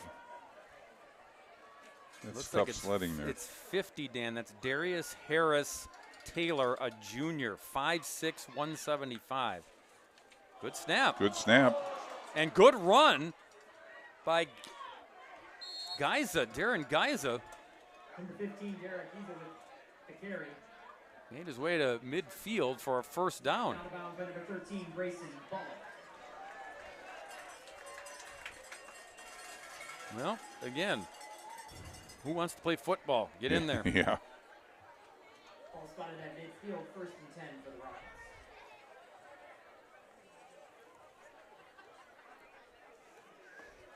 So from midfield, 1st and 10. Lining up for Grafton. That's Tatum Weidenhaft, a senior. And movement early. South Milwaukee says that Grafton moved early. And they did, offsides. Tatum's a female, Dan. Yep. Playing on the defensive line here. Yeah, that's a little unusual. You know, typically, you know, we've seen kickers at Oak Creek and some other schools, and maybe a receiver here and there, but to be right in the mix in the D line, that shows that she's pretty tough. Yeah. Lining up in the trenches. 1st and 5, low snap that time. Get it to Williams, and he twists and turns and tries to spin his way to the 40. Just shy, but nope, they gave it to him. 1st down. Yeah. And Williams gets helped up. John Pearson checking in from the sidelines. All right, guys, you were talking about Tatum Wiedenhoff. I was prepared, but I wasn't prepared for you guys to jump right in. It's awesome. She actually, she's always wanted to be in the middle of things, and in the spring, she's actually on the track team and track and field. She throws the shot and the disc, is really good at it, and her coach for that is actually on the staff here, so they do not see her as just a novelty item. She is a really good athlete and tough as can be. And right on cue. Right on cue. In the backfield, Tatum to make the tackle. And the crowd at Grafton loves it. Number 76, Tatum. Wow. Bow. Take a bow, young lady.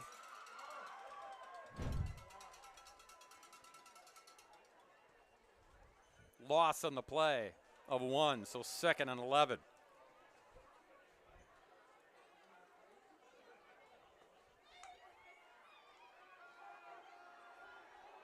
Trouble. Gets it away, but pass was low downfield.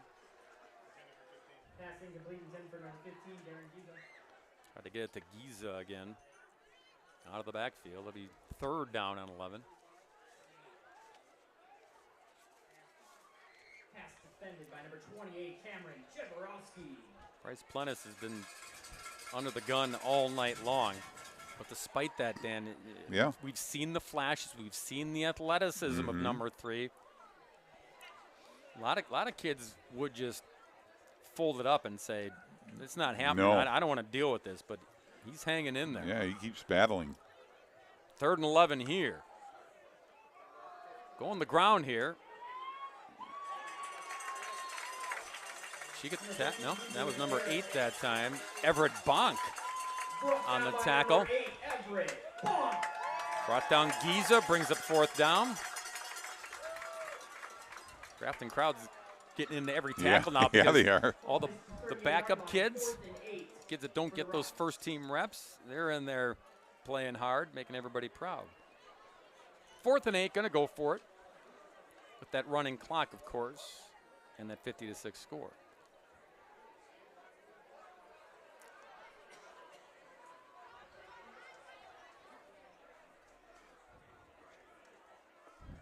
Fourth down, Rockets. Plennis dancing. Whoa, good escapability.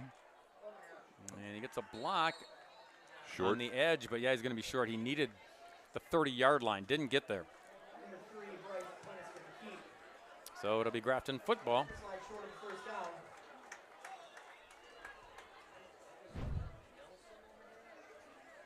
Watch Nevin Duffy, Dan, number 7. And he'll get that block in the edge here. No, you didn't see it. He was out of the picture, but I don't think Plennis saw that block because he went for the skid, just trying to get to the first down. And if he cut it back, he had the block and he had the first down. Yep. The other side of the coin is, go into the slide and play it safe. In at quarterback now we got a new body.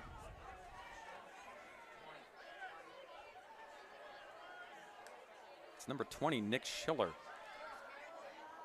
And hands it off to a new running back in the backfield. Number 14, Corbin Stosko with the Corbin carry. Stosko, 5'7" junior. So as we thought, Dan, a lot of new bodies in there getting some reps here in this second half of football. Yeah, Nick Schiller, starting free safety, was honorable mention all-conference defensive back last year. He's the guy normally in charge of the secondary. Well, now he's in charge of the offense. We're in that popular number 20 at the quarterback spot. Second down and 11. Stosko again. Number 14, Corbin Stosko with the carry. I think Bernie Kosar was 20, wasn't he? When he was at Miami, wasn't he? Yeah, I think you're right. He looked goofy. Positive yardage there. It'll be 3rd down and 9.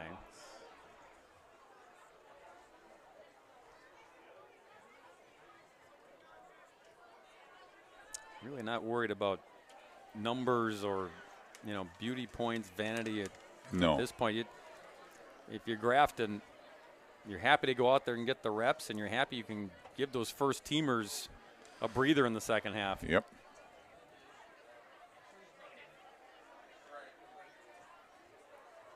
Third and 9 for the Blackhawks. Marker flies. Downfield and incomplete.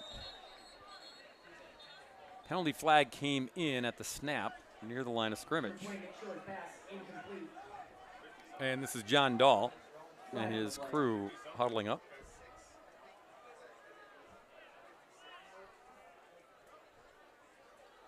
Looks like going to be ineligible man downfield. If you're South Milwaukee, you wave it off. Pass was intended to number 56, Caleb Burns.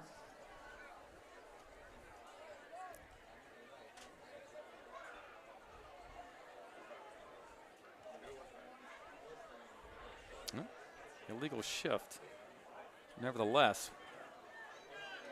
decline it, bring up 4th down. 4th down. And we're under a minute to go in the 3rd.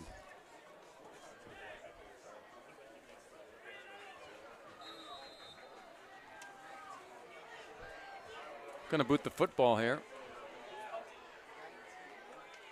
Reed Schaefer, a sophomore, different punter even. Yeah, and unusual. Normally you keep your normal special teams, but. Knuckleball fielded by Williams at the 40-yard line. Number 19, Reed Schaefer with the punt. Clock's going to run out here to end the 3rd period. Catch by number 6, Shondell Williams at the 40. And that will bring us to the end of the 3rd quarter. With the score, Grafton 50. 4th quarter Milwaukee 6. will be on the way shortly as they turn them around here at Grafton. Score remains as it did at the half, 50-6. Stay tuned at the end of the game for our ETS performance play of the game. No, you know what, Dan? We're not going to let you wait. We're going to do it right now. ETS performance, commit, overcome, and conquer. Whoa. The whole team did that, Dan. They committed. They didn't overcome. They just inflicted their will, including this defensive touchdown in the 2nd quarter. Yeah, Tyler Heinley created that. I mean, we could put all the big plays in a hat for Grafton and make it our performance play of the game, but that one just kind of was the cherry on the sundae with everything the offense did. Yep. To learn more about what ETS Performance can do for you, visit etsperformance.com. ETS Performance, commit, overcome, and conquer. So that's our play of the game after 3 quarters as we begin the 4th now here in Grafton. Again, running clock with the lopsided score. South Milwaukee has it, 1st and 10 at the 40. Quick pass, Moorhead. Morehouse, I beg your pardon. Pass complete to number 8, Asante Morehouse. Catch and carry for a gain of 4 yards to the 44. Cameron Jaworowski. It'll be 2nd down and 6. Ball placed at the 44-yard line, 2nd and 6 for South Milwaukee. And South Milwaukee is going to be back home next Friday night. They'll host Greendale, so it doesn't get any easier in Woodland Conference play. Grafton's going to be on the road at Green Field next Friday night. 2nd and 6. Here's that two-handed toss again. Get it to Williams, and Williams met by a party of Blackhawks. Toss number 6, Shondell Williams. Brought down by number 56, Caleb Ernst. Yeah, Caleb Ernst, grandson of Ron Ernst, Hall of Fame coach at Ripon College, who just recently retired. That'll make Grandpa happy, right? Oh, yeah. Assisting in the tackle is number 25, Josh. Loss on the play, so make it 3rd down and 9. Interesting with Ron Ernst, he spent last year coaching a professional team over in Germany. Really? Yeah. Spent half the year there or more. Movement. Who moved first? Flag prior to the play. It was the Rockets. Illegal procedure on the offense. 5-yard penalty. Repeat, 3rd down. So 3rd and a little longer, 3rd and 14 now. Plennis unloads down the sidelines, and Morehouse caught it but was out of bounds. And that'll bring up 4th down.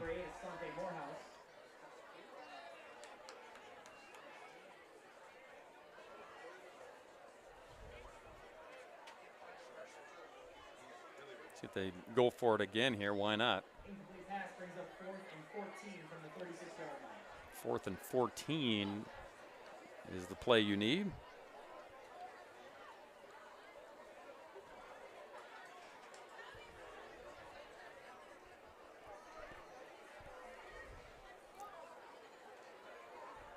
Plennis lining them up here to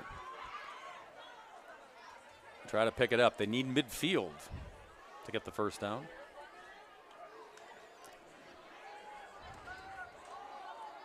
Throw it towards midfield, and it's intercepted.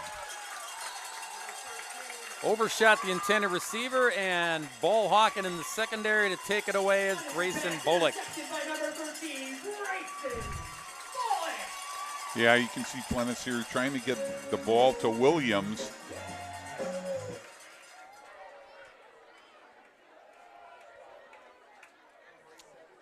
So the turnover, when they went for it on 4th down, gives Grafton the football again.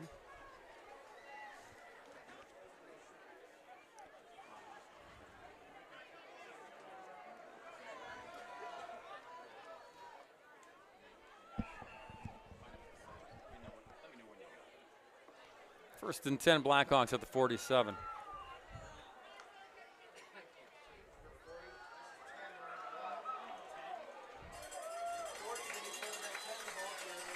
Dan, now we've had Hunter Klippel, a freshman, in at quarterback. Okay. Anybody and everybody. Clay Spahols, number 67 there. We talked about him in the open dam. 2-time All-Woodland player.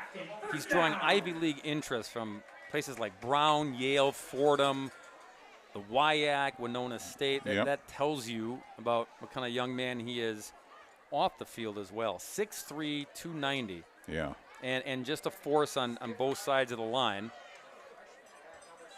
And I want to show you a special tie-in with Clay Spahols, because not only when he takes the field, look at the bottom. I know. That's Spahols Field. Yep, named after his grandfather Bill, who coached at South Milwaukee, Dan, for 30 years. You knew him. Great coach. Yeah, great coach. And the apple doesn't fall far from the tree, because Clay's a great kid. He's a smart kid.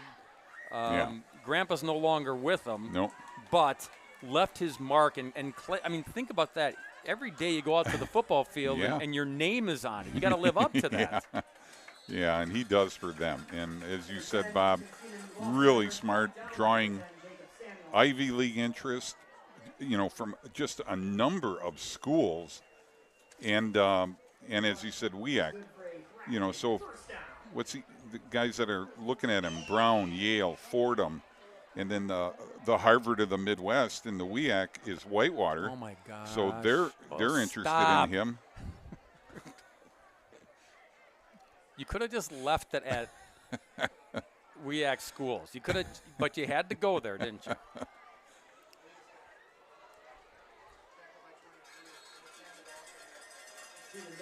Yeah, back to Hunter Klippel, Dan, freshman quarterback, in there now. He's number 40.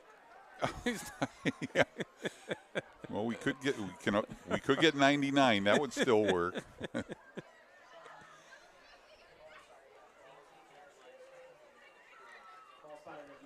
Second down and 4. Under 6 to go in the football game.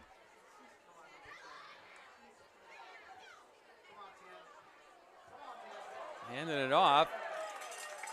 And yeah, we got to check our pro. Ethan Seaman. We got a first down. Yeah, sophomore running back. Getting some carries here. First down. Well, you don't. The fans are eating it up, and the player, all the starters on the sidelines, they're out there cheering all these kids on. Absolutely.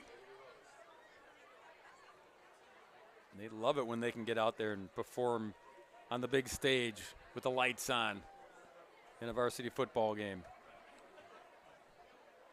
First and goal at the 9. And Seaman again, and this time he is corralled. Tyrus Hall, part of that defensive line, was there to greet him in the backfield.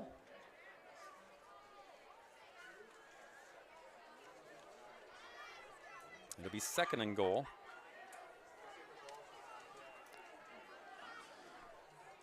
Bringing up second and goal for the Blackhawks from the 13-yard line.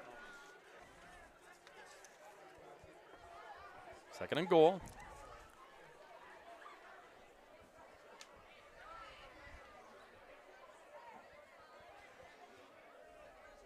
Good work here and in no hurry. Hand it off. Stasko trying to shake tackles and positive yards, but can't get in. It'll be third and goal. Stay tuned at the end of the game. We'll bring you the Pops Kettle Corn player of the game. John Pearson will be down there. He'll have that for us.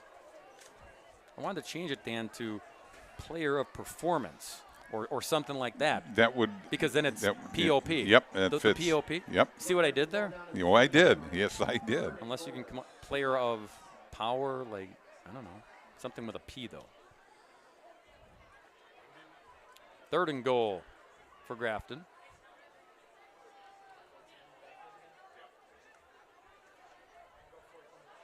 Stasko. Well, head of steam, but down at the 5. It'll be fourth and goal. Fourth down.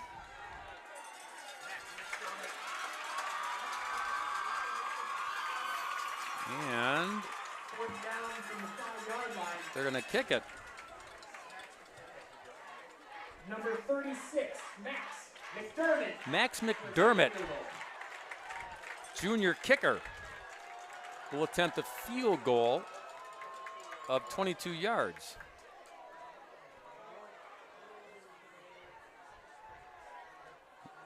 Grafton short a couple players. A couple, here. Yeah. Yeah.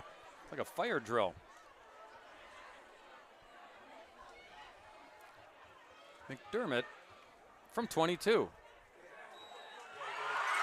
He got it. And the crowd goes wild. Just over 2 minutes remaining in the game. Grafton 53, South Milwaukee 6.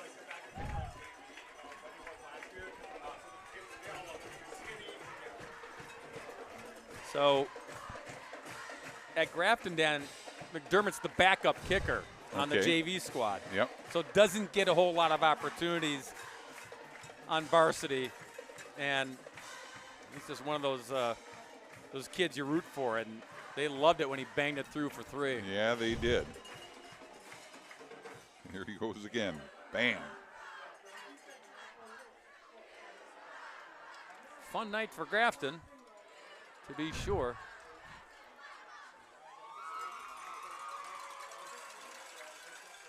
And they'll stop the clock momentarily here to kick it off one more time, courtesy of the Grafton Gridiron Club kickoff.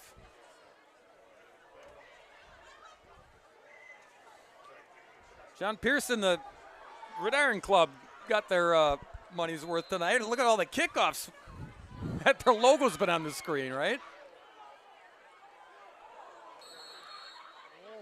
I could hear you talk a little bit, but Max McDermott's just a kid that works incredibly hard throughout this. And the thing was, I was standing down amongst all the Grafton guys, and they just, for the last 3 or 4 minutes before the kick, we got to get McDermott a field goal. We got to get McDermott a field goal. So they made it happen right there. I don't think they didn't try to score the touchdown, but they were just so thrilled that he was getting a chance. And when it went through, it was the sound of a state championship kick. Yeah. But it's one of those stories on a team, like everybody rooting for a kid, and then he gets a moment like that. Yeah, it was bedlam. We heard it up here in the press box. Yeah. It was. Here, put your name in lights there, Max.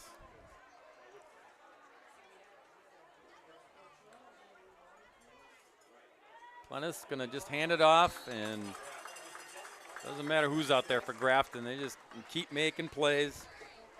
Caleb Ernst, the tackle for a loss there, under a minute to go in this one. So Grafton's going to go to 4-1 overall, still perfect in the Woodland at 3-0, and again on the road at Greenfield next Friday night for Week 6.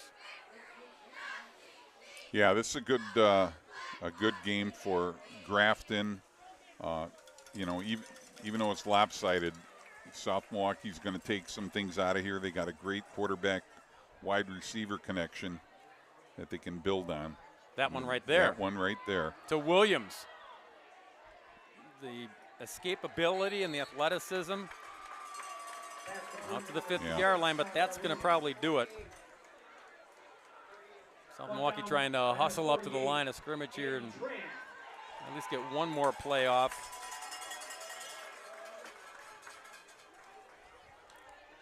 They will. Hand it off.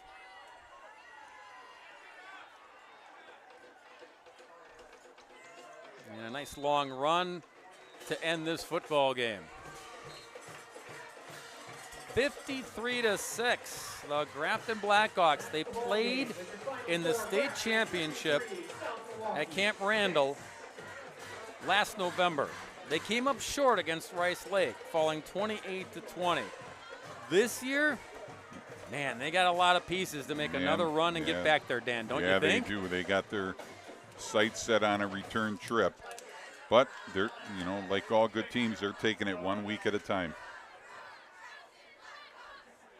All right, handshakes at midfield. We'll step aside here, but come on back to wrap things up. Our Pops Kettlecorn player of the game, player of performance, I like to call it, with John Pearson is coming your way next. 53-6, the final.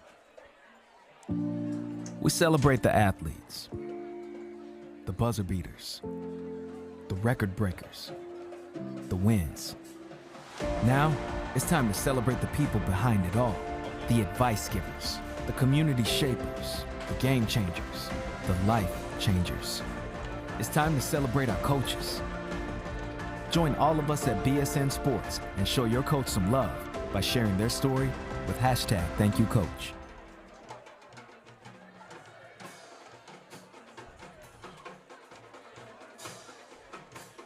Happy Thursday night here in Grafton, Wisconsin, as the home team dominates this Woodland Conference matchup, winning 53-6. Jim Norris and his guys huddling up, getting some words before They get ready for the Week 6 matchup next week. Our Week 6 matchup next week, Dan, next Thursday night, the Throwdown. We're going to be in Oostburg, home of the Flying Dutchmen, as they take on Cedar Grove, Belgium, the Rockets. Both these teams, Dan, jockeying for the top spot in conference play. This will be a good one next Thursday night. It's significant, absolutely. And also of significance, Dan will get to tell his tales of stories gone by, stories of the past when you were coaching. Yeah. And you went to Oostburg, didn't you? Went to Oostburg, played a game there. Yep. You did. It was great. I mean, it's just a beautiful city. And they've got phenomenal traditions that they still maintain from their Dutch heritage. Yeah, and Cedar Grove, Belgium started off the season 0-2, and they put it together running off 3 straight. So that's next Thursday. This Thursday, though, wraps up with our Pops Kettle Corn Player of the Game. Let's throw it down to John. Well, I think Tommy Lutz would probably admit that a bunch of guys could be standing here as our Pops Kettle Corn Player of the Game. But, again, this was a team. They got 0 wins up there. Sometimes you could take a team like that lightly. They've got some talented guys over there. Why were you guys ready from the very start? We just like to play our game. We take every opponent we play seriously, and, yeah, we just play Grafton football. There was a lot of expectation, and that always hasn't been the case at Grafton, like with what you guys did last year. When you can tell that they know you guys are good, what's the difference when you guys are playing a team? Well, you can just tell they get down easily. We just got to hit them as hard as we can, and then they get down. How do you keep the excitement up on the sideline? Did you just kind of invent things like McDermott's field goal? Like it was like you won the state championship, but the way you guys made sure it was still an electric sideline with the backups were playing, what's that say about you guys? Well, yeah, they get us ready every week. They prepare us in practice, and they give us a good look, so we just want to be there for them and support them. Is there pressure with this year since you guys did so much last year, or what's it like? Is there a difference in how you seem like a cool breeze just standing there, but why is there not a feeling of pressure over here? Because we're just having fun. We're playing football. We work hard for this. And Coach gave you a day off tomorrow, but he already started coaching you up for next week. Tell me about that, what that means. I mean, yeah, we just work hard. We take every week. We get a win, 1-0 each week. And, I mean, we have a tough opponent next week. They beat us last year, and we're going to come ready. And I interviewed your mom during the game. Yeah. And she kind of confessed that there's an awful lot of pictures of you out there. Right there. You think your mom's still doing a pretty good job as a photographer? Yeah, for sure, 100%. She is. Would you recommend her? Yeah, 100%. Beautiful. All right.